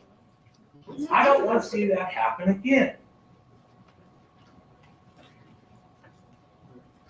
Let's hold people responsible. You finished, George? Excuse me, Mr. President, may I have a word, please? Thank you, sir. You said that we screwed up. We did. We asked the superintendent exactly what they did. We asked them to get these surveys going. We didn't say, okay, you better make sure you quote all these studies that you have and present them to the parents and all that. We never said that to the people that are running these surveys or getting input from the parents. We never said that. So we did. We did. If you would have expressed that, George, at the beginning, I think that would have happened if the board would have agreed. Okay, that's all I got to say. So you don't think it was their responsibility to put together? The responsibility they met. That's all I got to say. They met the responsibility that the board wanted. All right. Is you ever leave? You have a low threshold. I have a big one, long one too.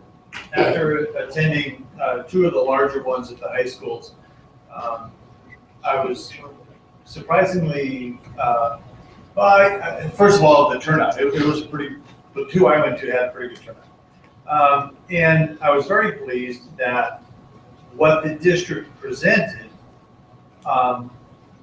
did not appear to me to have any conclusions or direction that they wanted. The vast majority of the meeting was, let's talk about options, what do you see? And there was a lot of exchange. And sometimes it's really rare when you actually allow people to dialogue. And they were talking. And it was like I said, the things that were on here were very representative of actually what was said at the 2 meetings that I went to. And I think when it came up, obviously, the individual that brought it forward, I think is a person of high integrity and high caring. I believe that to my bones. But at this time, I would be on the side of, we've done our due diligence, it's time to let it go and not move anywhere else. Thank you, Mr. Everly. Ms. Council, would you like to join the conversation? Yes, I actually have a question for Mr. Hearn. This hasn't been brought up, I don't believe, this evening. The cost of the buses, buying the additional buses, hiring additional drivers, and so forth. Mr. Hearn, just off the top of your head, do you recall that figure? Ms. Vedek actually has those, so she can give that out for you. And then while Ms. Bedek is hunting for that, Mr. Hearn, would that be coming from, is there a special transportation fund where that would come from, or is that general fund? What would be the source of the money? There actually is no longer any transportation funds. It was rolled into the funding when LCFF came into play, and it was a fixed amount that was put into the base of the district's funding. So there is no additional funding for transportation. If your transportation grows, you do not get extra dollars. If you add more routes, there are no dollars. It would have to come out of the base of the LCFF funding. Okay, and thank you. And the cost was for transportation for the first year was $3,466,434, and the ongoing cost would be $616,424. Okay, and thank you. That cost and the fact that it would certainly impinge on other things that we're trying to do does concern me. And I will say that I represent a district, a part of the district that's very definitely almost a 100% country with one exception. We have one city school.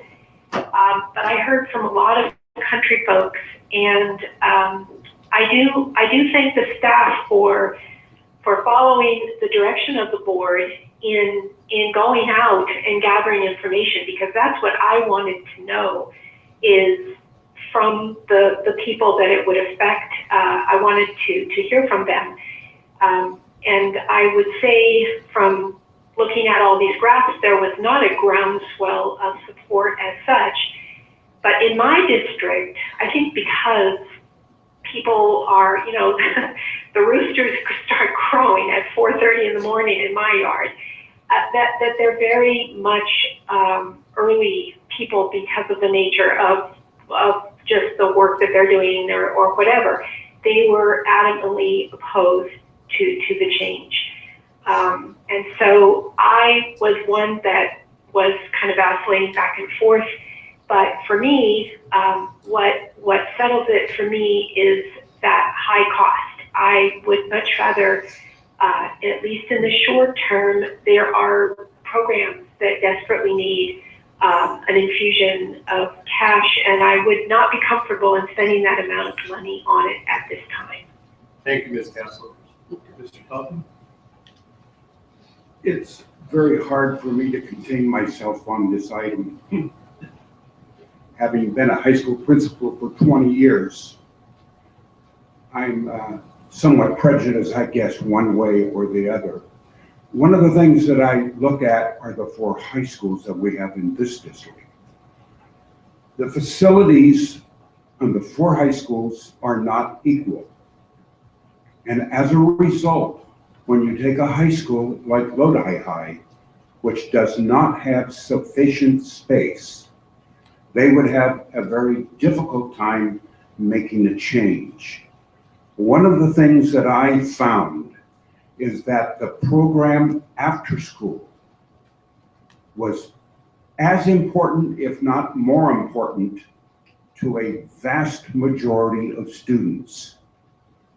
And if you impinge on that program, it has terrible effects on a group of kids. It isn't just athletics. It could be student government. It is cheerleading. It is music. It is drama. It is all kinds of activities that kids think are more, and in many cases are more important than reading, writing, and arithmetic.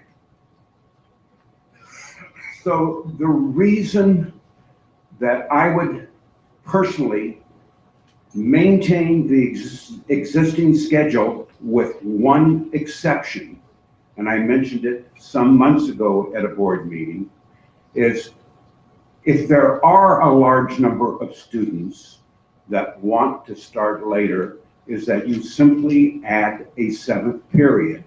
You do not change when you start your after-school activities. They start when sixth period ends. And those people that find a need that they want to start later, then you start them second period and they go through seventh period.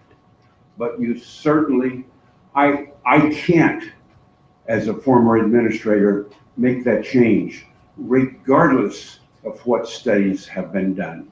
Because it's very easy, if parents want to, is to make sure their student goes to bed at the right time. So I'm very adamant that way with what has been done, and I would continue to vote that way. Thank you. Thank you, Mr. Topham. Well, I'd like to thank staff for the report, and I'd like to thank all my board members and the public for their wonderful comments here tonight. I really came into this with one different opinion. Having been a father of two daughters that drove very early in the morning and got up very early to go to Tokyo High School, I thought for sure that this would be a no-brainer. And especially since my grandson's going to be starting at Tokyo next year, I was kind of hoping that he's going to be able to sleep in just a little bit. Board member's job is very difficult. I think we have an obligation to our constituents. And I think that's what we asked. I think we asked our constituents what they thought, and I think it was very important that we have these type of officials to do that. And we should follow their advice. But we also have an obligation, I believe, when there is an overwhelming public policy that is important enough for us to move forward and to make changes contrary to what our constituents want. I do not see this rising to that level at this time. I believe that our constituents have spoken, and I do not find enough reason to fault them at this point, and I would follow their advice in not changing the start times. As for the survey being flawed, as to the fact as to whether or not there was enough information provided, this has been an extremely hotly debated issue in every single source, and even people who weren't interested in the subject had to be bombarded with this type of information. It's been in the news, it's been on television, it's been a water cooler conversation in many different ways. And I think people that were interested had a substantial amount of information that was in fact available to them. So I believe that because of that. Also, I believe staff's effort. I mean, contacted them personally. We telephone surveyed. My house was so popular, it got called twice, and a web survey. So I think we made an outstanding effort in trying to reach the end. So I do see the due diligence that was required, and I think that this board should take, and I'm proud that this board takes, when these type of issues are presented, was taken in this instance. Mr. Talkin, you brought up a very good point, and Mr. Neely, you did allude to it. The seventh period wasn't made an option, isn't as part of tonight's report, and I don't believe it's part of the surveys, was it? Mr. Freitas, members of the board, we did talk to folks about the option of a different or staggered type of schedule where busing would stay the same, everything would stay the same in that regard, but that students could go 2 through 7, 1 through 6, or even 1 through 7. We did have those conversations at one forum. That got a little traction. There was some conversation about that. That was the only place I heard. I did not attend every forum, but I was at most of them where that got any conversation. That didn't seem to pick up a lot of steam. I think because folks didn't see that as something that an option that they would take. Well, if you want us to look into it further, we certainly can. And I'll definitely also respond to the wishes of this board, but I believe that this is what government is supposed to do. That we're supposed to identify the issues, we're supposed to vigorously debate them, and we're also supposed to make some decisions. So I thank everyone for their input on this and hard work. With the exception of interest into the seventh period, I will not be moving forward tonight. So, wishes of the board. I think the consensus is to drop it. And I'm not hearing anything otherwise. unless there would be a consensus to move forward as to further investigation as to the 7th period. I think that those, the 0 period, 7th period would be worthwhile to look at. Obviously, it's not for all of the kids, but if it's for some of them and it doesn't impact too terribly, I don't know the pros and cons so much of that, and that would be something worthwhile. I'd be interested in. Could I suggest we bring it up as a different separate item to? Oh, absolutely. Oh, yeah. Doesn't continue. Yes. Start with me. Totally, absolutely. And it's been explained to me, there's nothing we can do in August anyway, right? So We made that very clear that any change we would be for kinda knew this when we year, set for the out on next that, year. So we would have time to further debate adding a 7th period, 0 period, and hopefully be it in time for the 2017, 2018. And I do want to mention that several of our schools are doing 0 and 7 as an experiment if they've got the sections to do it, because that's also a costly thing. That's fantastic news. But it is, we are trying that, to expand it. Well, very good. Well, thank you very much. So, Dr. Washer, Yes, do you President. have any further direction from staff, or do you believe that you have your handle on this subject? My understanding is that you would like to stop the conversation about the start time issue, but that you would like us to further investigate the 0/7th period concept and bring you more information at a later date. And I believe you understand correctly. Hearing no dissent, thank you very much, and thank you for a wonderful report. Thank you. And I have the next report, but you're probably sick of my face by now, so I'm not going to sit up here. But I am going to invite Mr. Brad Watson and our friends from the Child Abuse Prevention Center to talk to us about SAFE.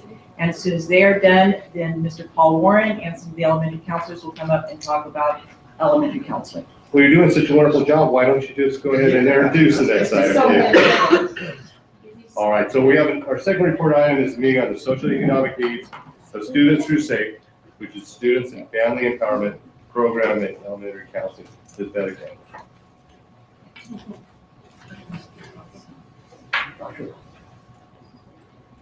Dr. Watson. Great to see you. Thank you so much. Thank you, Mr. Freitas and members of the board, Superintendent Washer. We are privileged to come back before you this evening as a brief follow-up to a presentation that Mrs. Lowe, who's one of the clinicians for the SAFE program, we gave a brief update last year along with our colleagues for elementary counseling. So we're going to do just a brief update, share a little bit more of the statistics, and really underscore what we believe really is the core of what we're about. And that is to help people. We're in the people business. And it is evident by some of the programs that because of your leadership and of course Dr. Washer and Ms. Vedeka, is to really put programs and services in place that are going to help students despite what maybe they have to contend with in the community or their home, but nevertheless to put that aside and really get to what we believe is the most important part of their life, and that is what they're learning and what they'll be able to do as a result of their education. So the slides that we're going to present really show how despite the socio-emotional or economic conditions that some of our families find themselves in, there is support available. There's support within the community. So I'm going to just kind of click this a little bit, and hopefully it will work. And it's not working. Sure.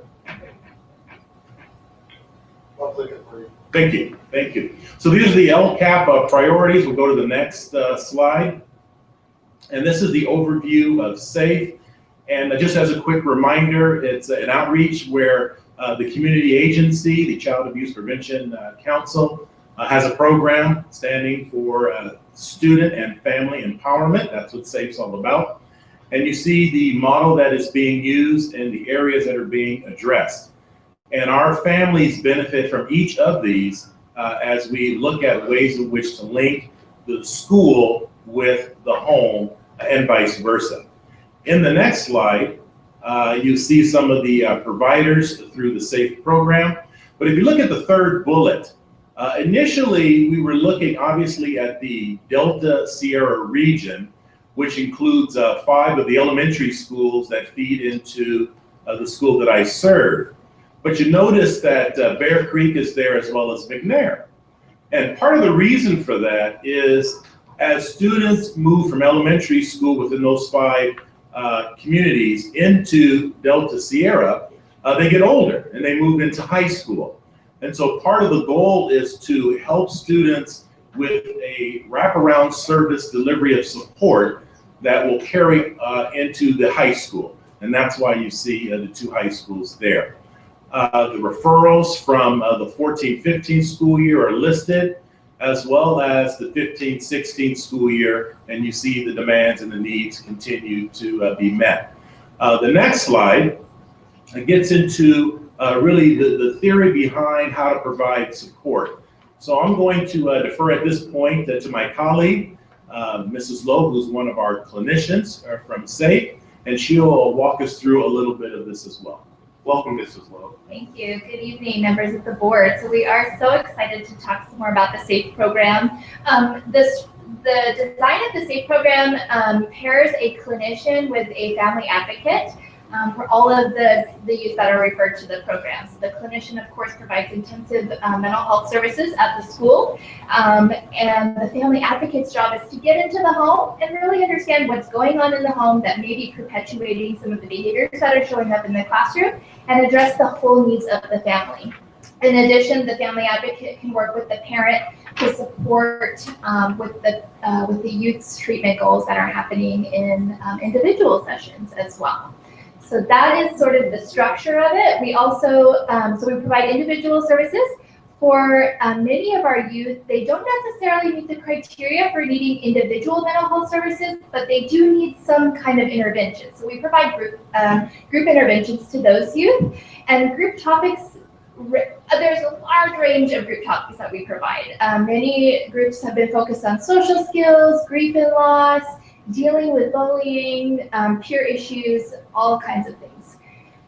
So individual group services, and then we also offer Parent Cafe at each of the sites, which follows along with the protective factors framework to address building protective factors within our families. Because what we know from the research, what the protective factors framework research will suggest is that when these protective factors are in place, the risk of child abuse and neglect is significantly decreased.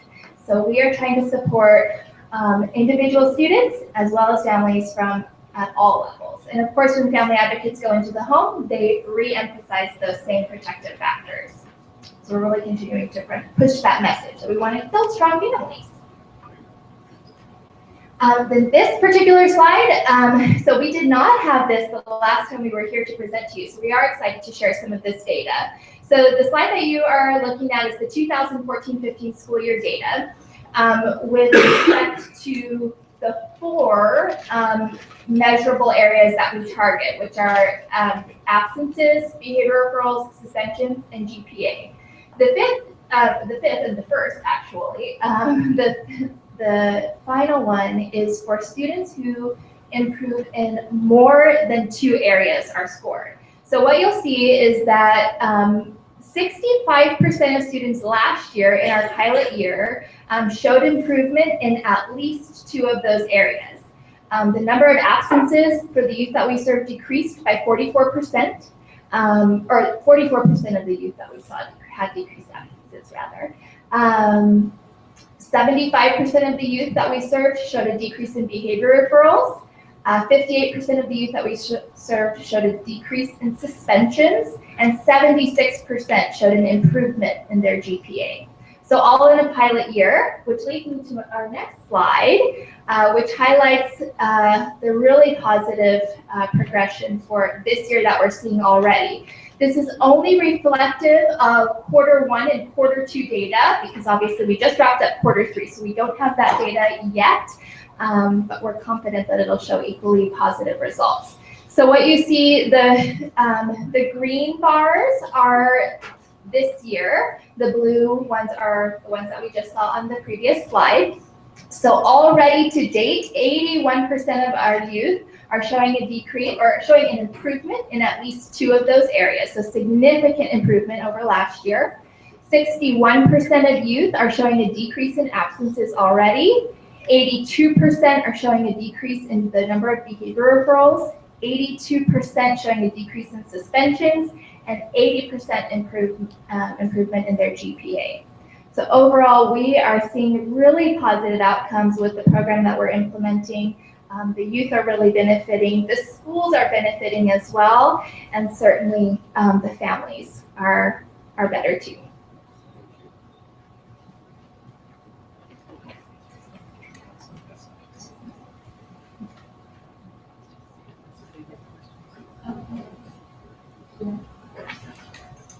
I thought we were gonna have a whole group up here, so I sat down. Do any of you have any questions about the SAFE program? All right, I do so far. Mr. Everly. I was kind of looking at, okay, where would that be? Page 4, where it says it has the acronym SAFE at the very top, right there. Nope, back. Yes. So what is the difference between referral and service? I see. The second, the 1, 2, 3, 4th bullet, they're talking about referrals, and then the last bullet, the very last word is services. So, is there a difference? Okay. Yes, great question. So the number of referrals is simply accounting for all of the recommendations for those youth that need services. The number of students who are actually receiving those is reflective of the families and the students who have actually engaged. Of course, we can't have 100% engagement because some families decline services for a variety of reasons. Because they're the ones that need it the most. Sometimes, yeah. So we do give it a valiant effort, but it can be difficult. So that's the difference. So then, on the very first graph, then I guess it's talking about on the very bottom. It explains the graph and is showing 61 students. Yes. So all of these numbers on this graph are just 61 kids. Mm-hmm. And then on the next one, it's 54. Yes. So that would then, only those, so you would take the referral minus that, and that would tell you how many don't take the service. And of course, a number that do take the service on the bottom would be 54.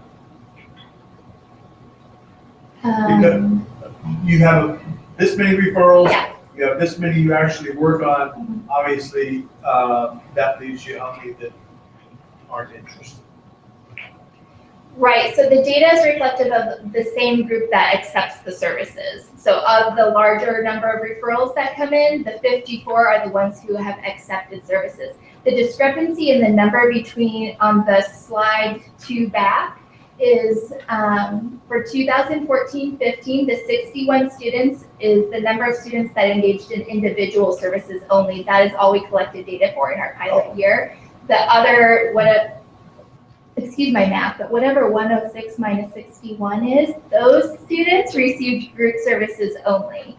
And we did not collect data for them in that particular year, though we are gathering data for them this year because that is an important service too, and we want to be thoughtful about those outcomes as well. Okay. Let's see here. Where did I have questions? Where did they go?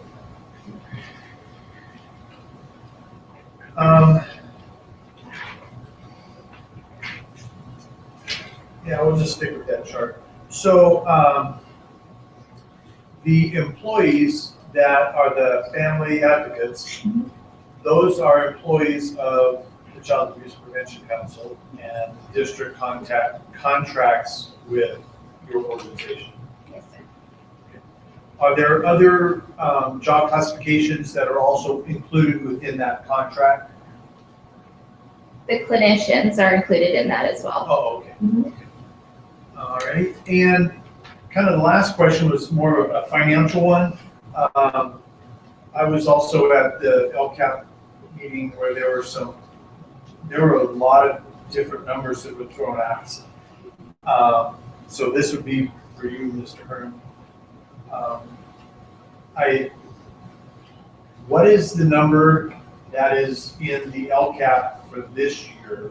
I guess I should have given you a warning on this. I don't mean to catch you on cold. But the number was almost 500,000. And then if we're talking expanding it, it's only 183,000. Can you tell me what the difference is? I don't have the numbers in front of me, but what we're looking at is doubling the program for the next school year for 16-17 and reaching out over into the Murata area and covering Westwood and Ansel Adams and Davis and all those schools there. So we're expanding the program for the 16-17 year. So for the 16-17, it would be not just, let's say, the Delta Sierra area, it would be the Murata Middle School area, but then you're going to also bring in other schools, or are those the two that we're doing? We're doing that, the elementary schools that feed into the Murata area also. Right, just like this. So we've got, yeah, right now we've got all the schools that feed into Delta Sierra. Well, there's some number differences, and that's not your presentation, so I'll let that go for now. Thank you. Thank you so much. Mr. Neely. Thank you, Mr. Mason. Just wondering, are you familiar with the concept of family resource centers? Okay, so do the in-home family advocates, do they kind of pick up the job of the family resource center? Are they able to refer families to specific resources? There are county, resources available. Yeah, absolutely. Yeah, a large part of the family advocate's job is to identify what the family's needs are in various capacities, right? So we understand that they're not only challenged by their children's behavior, but they may have other needs that are not being met that is only exacerbating the problem. Help finding a job, help closing food. Absolutely, yeah. Okay, that's perfect. I did not understand this program to be that. I thought it was more of a counseling kind of thing. And I've been pushing to get family resource centers. Here you've got that. So that's fantastic. Thank you very much. Thanks, Mr. Neely. Any other comments from the board? Yes. Mr. Nally? Yeah, I want to just comment, great job on the presentation. I was observing on one of those CP meetings that we had at your school, Mr. Watson and Ms. Lowe, and I saw the action there. You have a really nice facilities there in compartments where you can do all this kind of work, and I saw the action going, live action. So I appreciate that. Yes, just briefly about that. We have a Student Support Services Center. It consists of 5 offices, and Mrs. Lowe and her team are in a few of the offices, but also our school psychologists, speech pathologists. We have our community liaisons that speak Hmong, Spanish, that all work together along with the rest of us in administration, which includes our school counselors as well. And so as a result of a multi-interdisciplinary team approach, we're able to link services that we have on our campus and have the folks at SAFE really articulate those services within the home and have parents really feel good about coming to school and going to the Student Services Center, as you saw, to receive some of those services in addition to what they get in the house. So that has been a missing link for us, and we're really happy that we have that facility made available to us. Further comments from the board? Yeah, at what point when you're looking at these graphs like this group of children are doing very well. At what point then do they exit the program so that you can start back at the lower ones and come back up? Really good question. So for every youth that is enrolled in the program, so to speak, is receiving services through the SAFE program, their mental health clinician identifies a mental health treatment goal for them. That is an agreed upon goal with both the student and the family that says, hey, these are your challenges, here's what we're going to work on, and those goals guide the treatment. They also help us determine which services are no longer needed. So if a student is successful with their mental health treatment goals, for example, a A common treatment goal would be increasing coping skills to reduce the amount of anxiety that one experiences in a classroom, or improving concentration, things of that nature. Those treatment goals guide treatment, and so when the goal is accomplished, we have a sit down with both the client and the family, and we say, okay, this goal has been accomplished. Do you have any other needs that need to be met? And of course, as the mental health practitioner, we would have some insight about that as well. And it really becomes a very nice sort of fluid relationship where there's a solid understanding of what's going on, and we can sort of collaboratively decide whether or not we need to establish new goals, or if we've made really great progress and we're ready to move on. Because folks are not supposed to you're not supposed to need a therapist forever, right? And so we want to set youth up for success in that way too. When do you typically start grade-wise? Is it third grade, fifth grade? Does it matter? I mean, I get the middle schools, you know, the 7th and 8th grade, but for the other feeder schools too, yours. We have referrals for all age groups, so kindergarten is not excluded. As an agency, we tend to provide services not through the SAFE program, but as an agency, the 0 to 5 population has a huge mental health need as well. So we take referrals for the SAFE program from kindergarten and up. If I can just make one distinction regarding one of the ways in which families receive the support by way of the referral. It makes no difference what age or grade level the student is who's being referred. For example, it could be a 2nd grader at one of our elementary schools. They get referred. So then what SAFE will do is look at the entire family, which oftentimes will have older siblings, even other relatives that may live within that home that may be at the middle school level or at the high school level.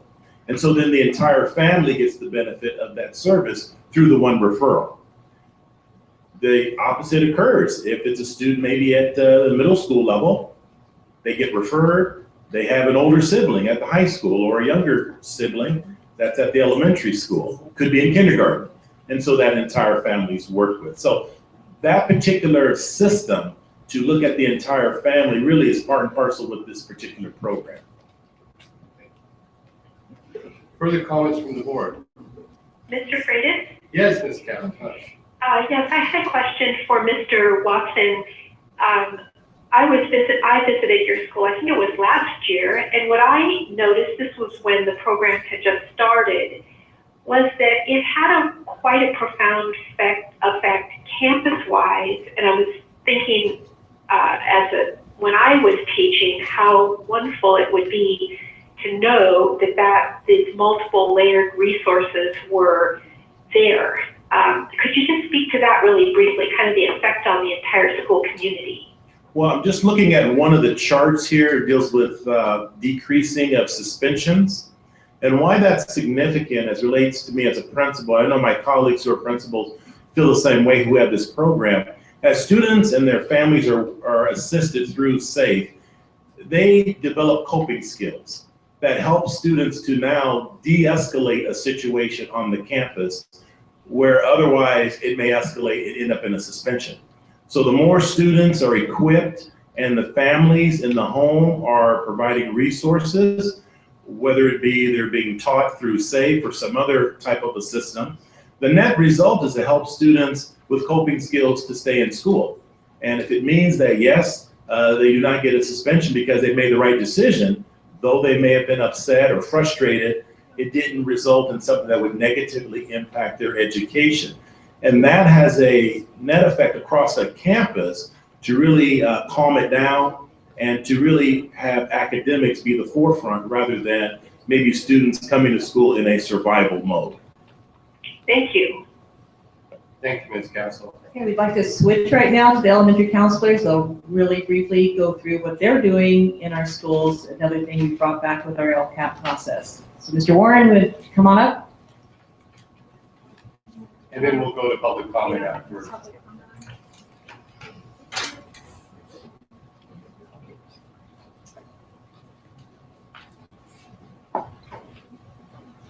President Freitas, members of the board, thank you for this opportunity to update you on elementary counselor program. Also, My name is Paul Warren. I'm one of the special ed coordinators, and I work with the elementary counselors. And next to me is Erica Contreras.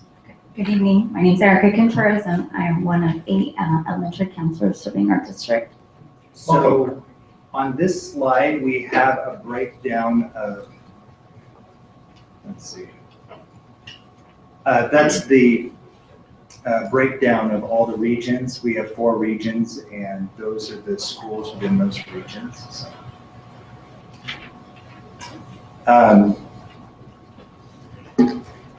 These are some of the intervention services that our elementary counselors are providing. They've been providing for the last couple of years. So they've been doing a short-term individual and group counseling focus. They've been working on providing more of a brief approach when possible, 4 to 6 average sessions. And for some, because of need, they will provide more services. They're providing crisis intervention and support for students that are in crisis on a day-to-day basis. One of the things that we've tried to do is have all of the referrals filtered through site administration as much as possible. Sometimes that varies from site to site, but again, trying to have a system in place to help to prioritize the kids with the greatest needs. Also, we have the school counselors and the teachers working together to provide and administer a pre- and post-assessment to measure student progress and counselor effectiveness. Our counselors are attending ISTs, IEPs, and parent conferences and connecting families to community resources. These are some of the numbers. This is up through 3rd quarter, but so far this year through up to the March break, our elementary counselors have they've seen 905 students through the referral process, and of those 905 students, 71% report that the concern has improved on the post-assessment. 144 students receiving counseling through, they're receiving regular and ongoing counseling through the IEP process. And we have 155 students that have been seen for crisis counseling. And then 93 classrooms have received anti-bullying programs. So these are some of the numbers up through the 3rd quarter. And that's it.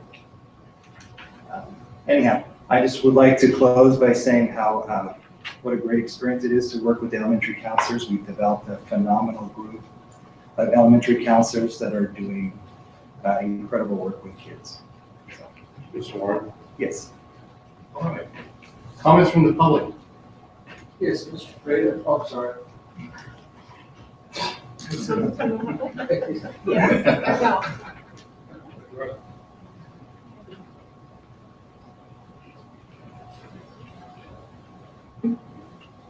Good evening, Susan Heberly. I actually have a Welcome. question about the previous thing. Go ahead. That we They'll didn't- answer from the Okay. audience. Thank you. We haven't let him out through the doors just yet, right? Okay. Mr. Johnson, if Mr. Watson heads through the Okay. doors, just tackle him. I was wondering, was there a reason that there's such a large increase in referrals from 14-15 to 15-16? Ms. Watson or Ms. Lowe or people answer that?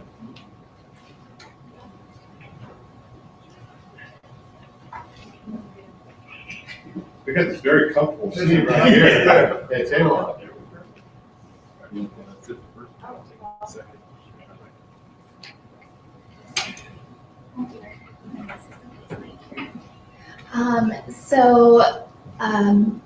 The increase in referrals, I think, is reflective of the understanding of the program on campuses. Last year was a pilot year for the program, so there, of course, there's a ramp up in explaining what the program is, helping teachers gain awareness that the program exists on their campus, and as well as keeping everybody informed and up to speed that mental health services are a need, and that there's a service on campus. So.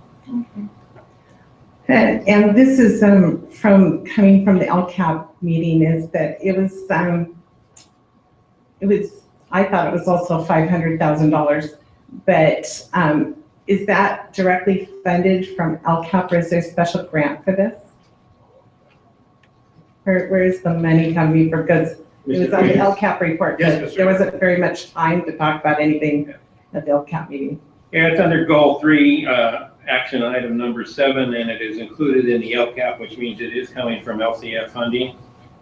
It did go from 346,535 for this current year to double the size of the program to $530,000.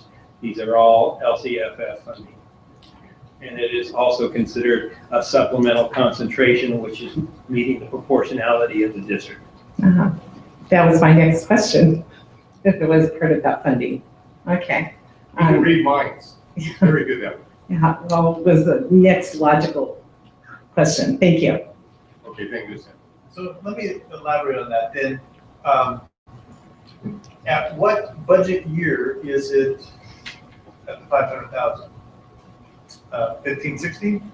16, 17. 16, 17. And it currently goes on the 3-year plan to be that dollar amount. There's no increase after the next fiscal year. Again, remember the LCAP is a 3-year plan. Sure, got it. Thank you. Any other comments from the public? All right. Well, oh, thank you. Julia. Based on your guys' presentation, it looks like it's having a lot of successes. Would there be a move to move it to other areas besides where you guys are at right now? We are looking at expanding in our North Stockton schools, and then it continues, depending on the LCAP process, if we have the funding, we go into Lodi. Well, for lack of a better cliche, the definition of insanity is doing the same thing and expecting different results. And behavioral health has just changed so much just in the past few years. And I can't thank you enough for the hard work that you're doing and the positive change that you're making in our community and how much you're helping our students. That we have a coordinated and collaborative effort is absolutely spectacular. We just can't be an island, and we have to provide full services to our community, and that's what this board can absolutely do best. And my boss is actually instilling a family justice center for the county of San Joaquin for victims of crime and violence, and we're going to provide one-step service. And these are going to work part and parcel, and it's going to be absolutely fantastic. So, Mr. Watson, Ms. Lowe, Mr. Warren, Mr. Trent, we didn't hear from you, but I'm sure, you know, that's very nice to you, and Ms. Bedecker, thank you for the wonderful report. Very good, thank you. Mr. Freitas, members of the board, I just want to remind you that this whole program was the result of board discussion and concerns that came from the board table. So this is because of the work that you did. Thank you very much. Very nice comment. All right. We have an analysis report of IREAD System 44 and Math 180 for 2015-16. Ms. Kutowski. And it looks like you have some friends in tow.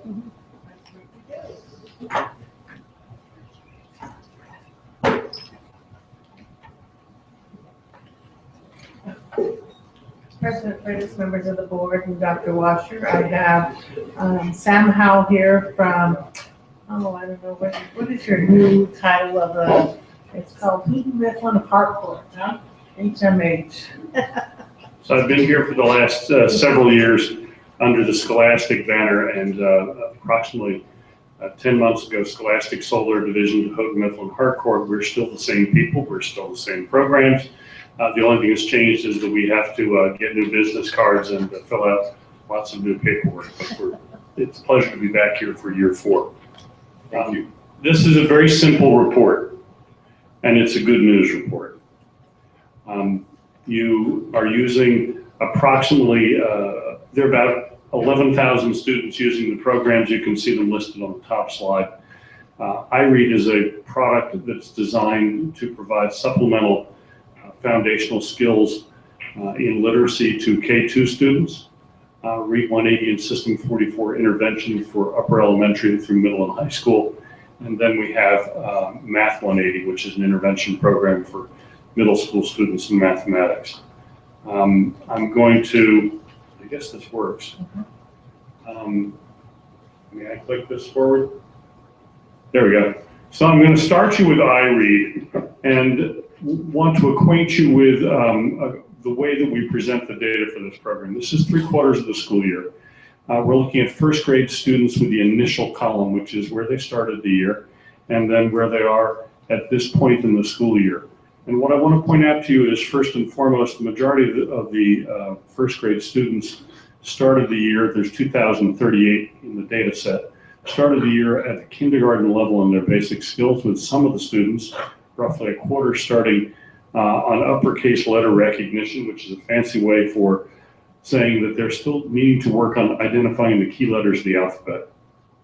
The good news is that while the majority of the students started about 2 out of every 3 at the kindergarten level, though they're chronologically in first grade, over the course of 3/4 of the year, the district has moved the majority of those students into first grade and a few of those students into second grade level content.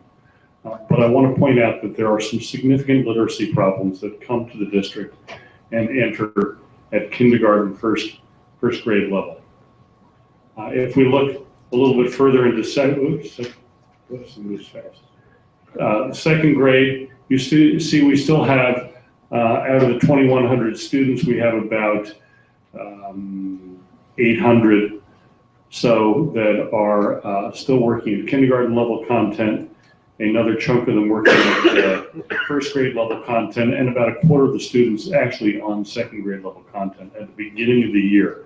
But as the year progresses, we are able to move the vast majority of those students forward quite significantly. Again, testament to the literacy challenges that arrive at the district as opposed to absence of core instruction. That would be my interpretation. So you're saying this is the beginning of the year? The initial is the beginning of the year. What you're seeing there at second grade, 329 students are still working on that letter identification.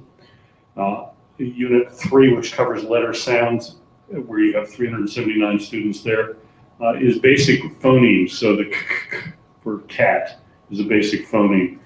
The students are working on that. Was knocked down quite substantially from 379 students down to about 17 students over the 3/4 of the school year. So the instruction that the teachers are doing is being effective. While this says I read, and while the remaining slides say System 44, Read 180, and Math 180, let's be clear that they are delightful programs that we publish, but the programs in and of themselves do absolutely nothing. The only way you get results from the programs is hardworking students, hardworking teachers, and administrators that care, and coaches that support that every step of the way. So these are your successes, and we just happen to be the provider of the programs. If we move forward, let's see here. I'm going to skip these school level slides and jump into System 44. This is grade 3 students. And we're looking at growth in terms of PI phonics inventory. We expect about 4 points of growth during the school year. And we've seen in 3/4 of the year about 45% of the population exceeding a year's growth. More importantly, in the blue column on the right, about a third of students have exceeded their annual growth goal. So let's put that in perspective. These are students reading below the level of first grade, though chronologically they're in kindergarten.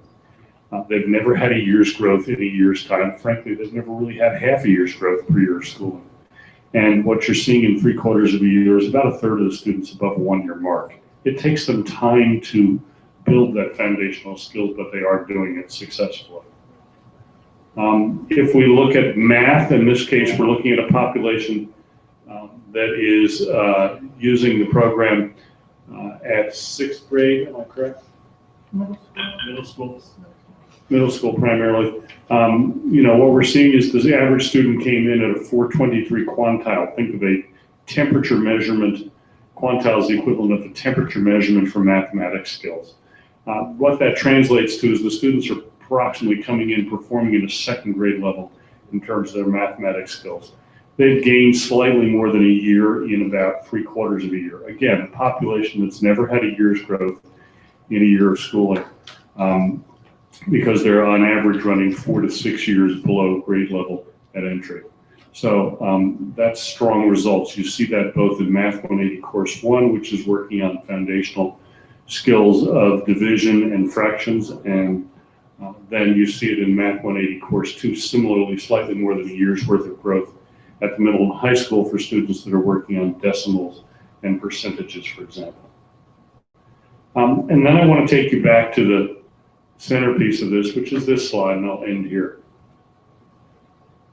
We looked at the population of students working with Read 180. Read 180 is an intervention program designed for students that are typically 2 or more years below grade level, but not at the point where they need to be receiving foundational skills in phonics. They've got their basic decoding skills down. They just really need to strengthen their ability to read. This is a population that when we look at the data set, and we've got 1,800 students there, came into the program at the 3rd grade level in their reading. There are some of the elementary schools came in at the 2nd grade level in terms of their reading. But for middle and high school students at the 3rd grade level, so middle school students are running 3 to 5 years below grade level. The high school students are above 6 years below grade level. And particularly for the middle and high school students, I want you to think for a moment about what your life's like if you're 3, 4, 5, or 6 years below grade level. What do you think your trajectory of life is? Do you think you even have the option to enter into the armed forces if you complete high school? Very few options available to you. If you do the simple math, what you find is these students have really had only about 3/10 to 4/10 of a year's growth in reading achievement per year of schooling thus far in their lives, period.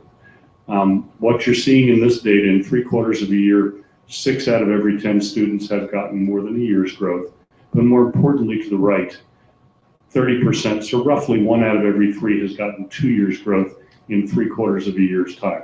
That's about 5 times faster than anything they've ever done in their lives. It's that 2 times annual growth goal, which is the most important metric up here. Because once you're taking a student who is 3, 4, 5, or 6 years below grade level, and you can start to close that achievement gap at the rate of more than 2 years per year of schooling, and that's what you're doing in 3/4 of a year, then that is a sign of success. Again, the success only comes from hardworking students and hardworking teachers. This is your success. We're honored to be your partner in providing the program and support along the way. So we would commend you for this work. We would say that your results are strong relative to what we see in other districts, and that's not a glib comment, because my team of analysts sees data from approximately 4,000 districts across the country each year. Your results are strong. You are to be commended, and we're honored to be your partner. Thank you. Very good. Thank you for the wonderful presentation. Comments from the board? I have a comment, Mr. Freitas. Yes, Ms. Kessel. I have to tell you that I am so pleased with this report.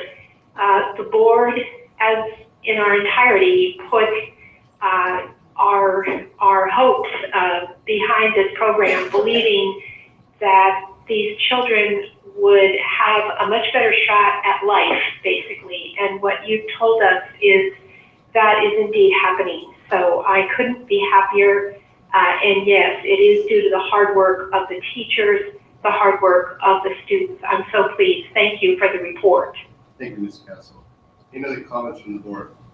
Thank you, Mr. Womack. Question? Mr. Everly. Let's see, I read is grades K1, 2. Correct. How does the program dovetail with the new English language arts curriculum? That's a really good question. And actually, He's a really good board member. he is a very good board member. With HMH, that's our new program, Journeys, California Journeys. It's good. We are working on connecting the two and building a good platform for students to be able to have it be part of their UA access time. So it should not create any stress for teachers in the long run. Because all kindergarten, first, and second graders are doing IB. Correct. So our expectation then should be is that in 3rd grade, when they go to System 44, those numbers will be fewer and fewer. Okay. That's the goal. Now, that won't happen overnight, but it will take the year. Correct, and we always know that the population, there's influx and outflow. Okay. That is our goal. Thank you. Further comments from the board? Comments from the public? Ms. Kotowski, in the future, oh, I'm sorry. Martha? Good evening again, Mr. Freitas. Being one of those people that benefits from Read 180 at Krista McAuliffe, there is a concern, is the students may be indeed increasing their reading ability, but they're not getting all of the writing language arts that they need. I appreciate, Mr. Heberly, that you asked about how it's going to mesh with our new English language arts curriculum. With both Math 180 and Read 180 as interventions at middle school, it lends itself to having students be inadvertently tracked and creating a class system that particularly for social studies and science, lend itself to having a group of children, particularly in the afternoon, because typically they'll have math and English language arts in the morning. That is a nightmare. And the master schedule is significantly impacted from this program. And I would like to know if within it, there's any ability to add some more writing to the Read 180 so that the kids aren't coming out into their rest of their core classes lacking so much. And my other question this evening is, we have students that literally are scared to death of the tests to get out. And we have kids year after year staying in a program when they might actually, in some areas, be in a pre-AP history class or a pre-AP science class, and yet they're in Read 180 or Math 180. I don't get that. That's a good question, yeah, Martha, about adding a writing component to this, or more writing. The version of the program that we have next, our next gen reading, Read 180, has had its writing component expanded in the last year. So it has expanded the writing component for teachers in the Read 180 classroom. It has been addressed. So all Read 180, or is that grade level specific? Our next gen is 412. That's what we have next gen at all of them. I appreciate the information, thank you. Ms. Kotowski, next year, can you schedule this presentation in February? Because this is a great big Valentine to ourselves, all right? Remember that. I look forward to this presentation all year, like I look forward to our high school graduations, which I really look forward to. This is something that the board fought for, and I commend my colleagues to make sure that this happened. This is something staff fought for and found a way to happen when it just looked like it was going to do it. And this is, I hear positive from parents, I hear positives from teachers, I hear positives from administration, and I hear positive from students. And this really makes a difference in people's lives. And thank you so much for the wonderful product and coming in here with wonderful. Anything else? Okay, so it's been sitting for over 4 hours, so let's take a 5-minute break and we'll start again at 9:40. 9:40. No? No.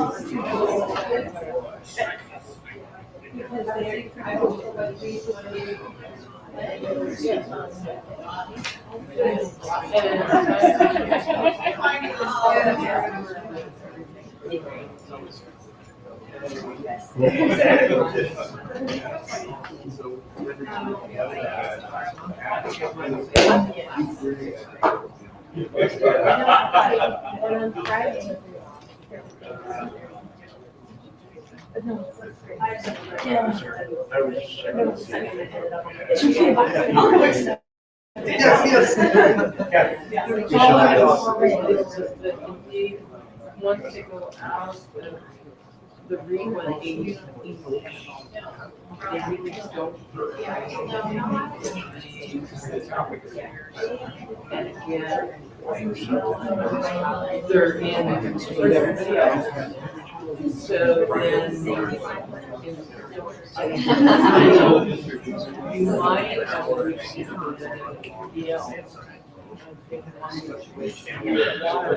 There you go. I need dinner. Oh, that I didn't do today. Before I left, we had a chapter meeting, so I did that. I want to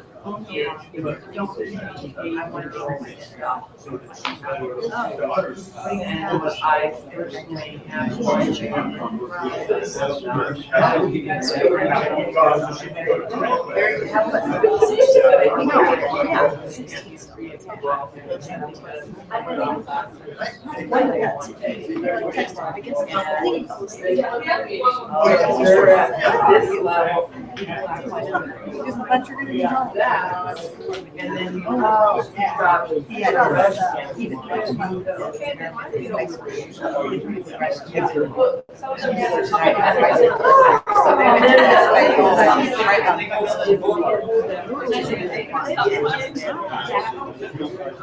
Hey, don't look at this. Wait, can you feel this? That's good. That's right. That's right. You can get it next time. Then we can really be joking. Cool. Poor, we try to treat you. I try not to be joking. Okay, before I forget, the master plan is out. I was going to redraw the map before we know it's going to church. We're holding public forums to talk about our school site master plan with the church still on. That means a night to go over more comments. That needs to be just tossed.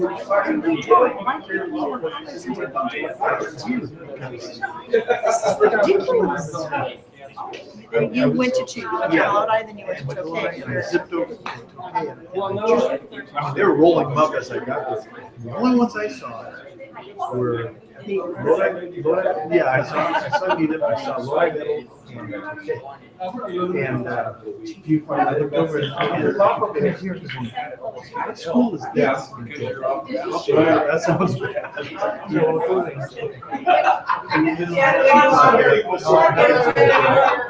We know, the site council, I lose it.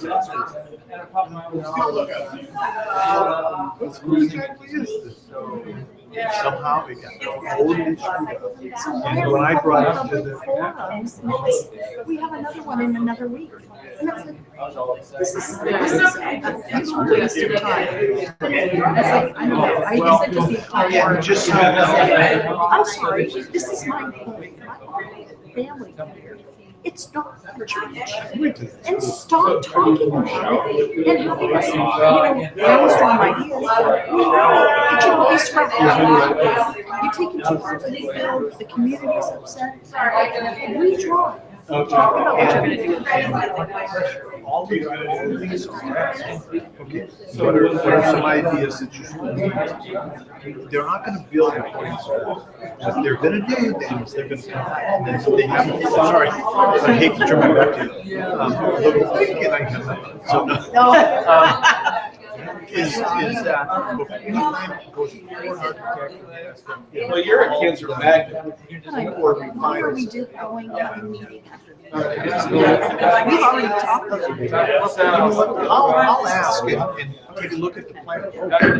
Whoa, whoa, all right. Hey, feeling good. Hearing no objection, the LCAP item will be tabled till next week's study session. We'll transfer that to a full meeting. And the chair will entertain a motion. Granted. Really? You made us stay for extra 10 minutes so you could adjourn us? Really? Yeah, to make sure it was okay. You know, if I didn't do that 10 minutes, we'd be here for an hour, right? Well played. Just in time to get my. That's why I'm yeah.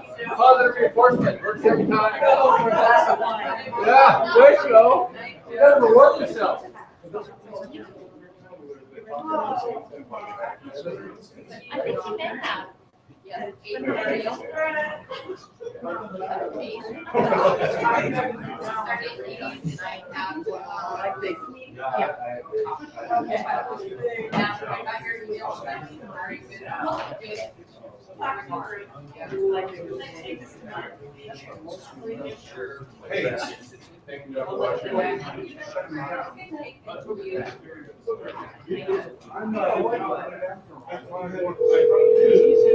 Who's gonna be calling you? All right. Good night.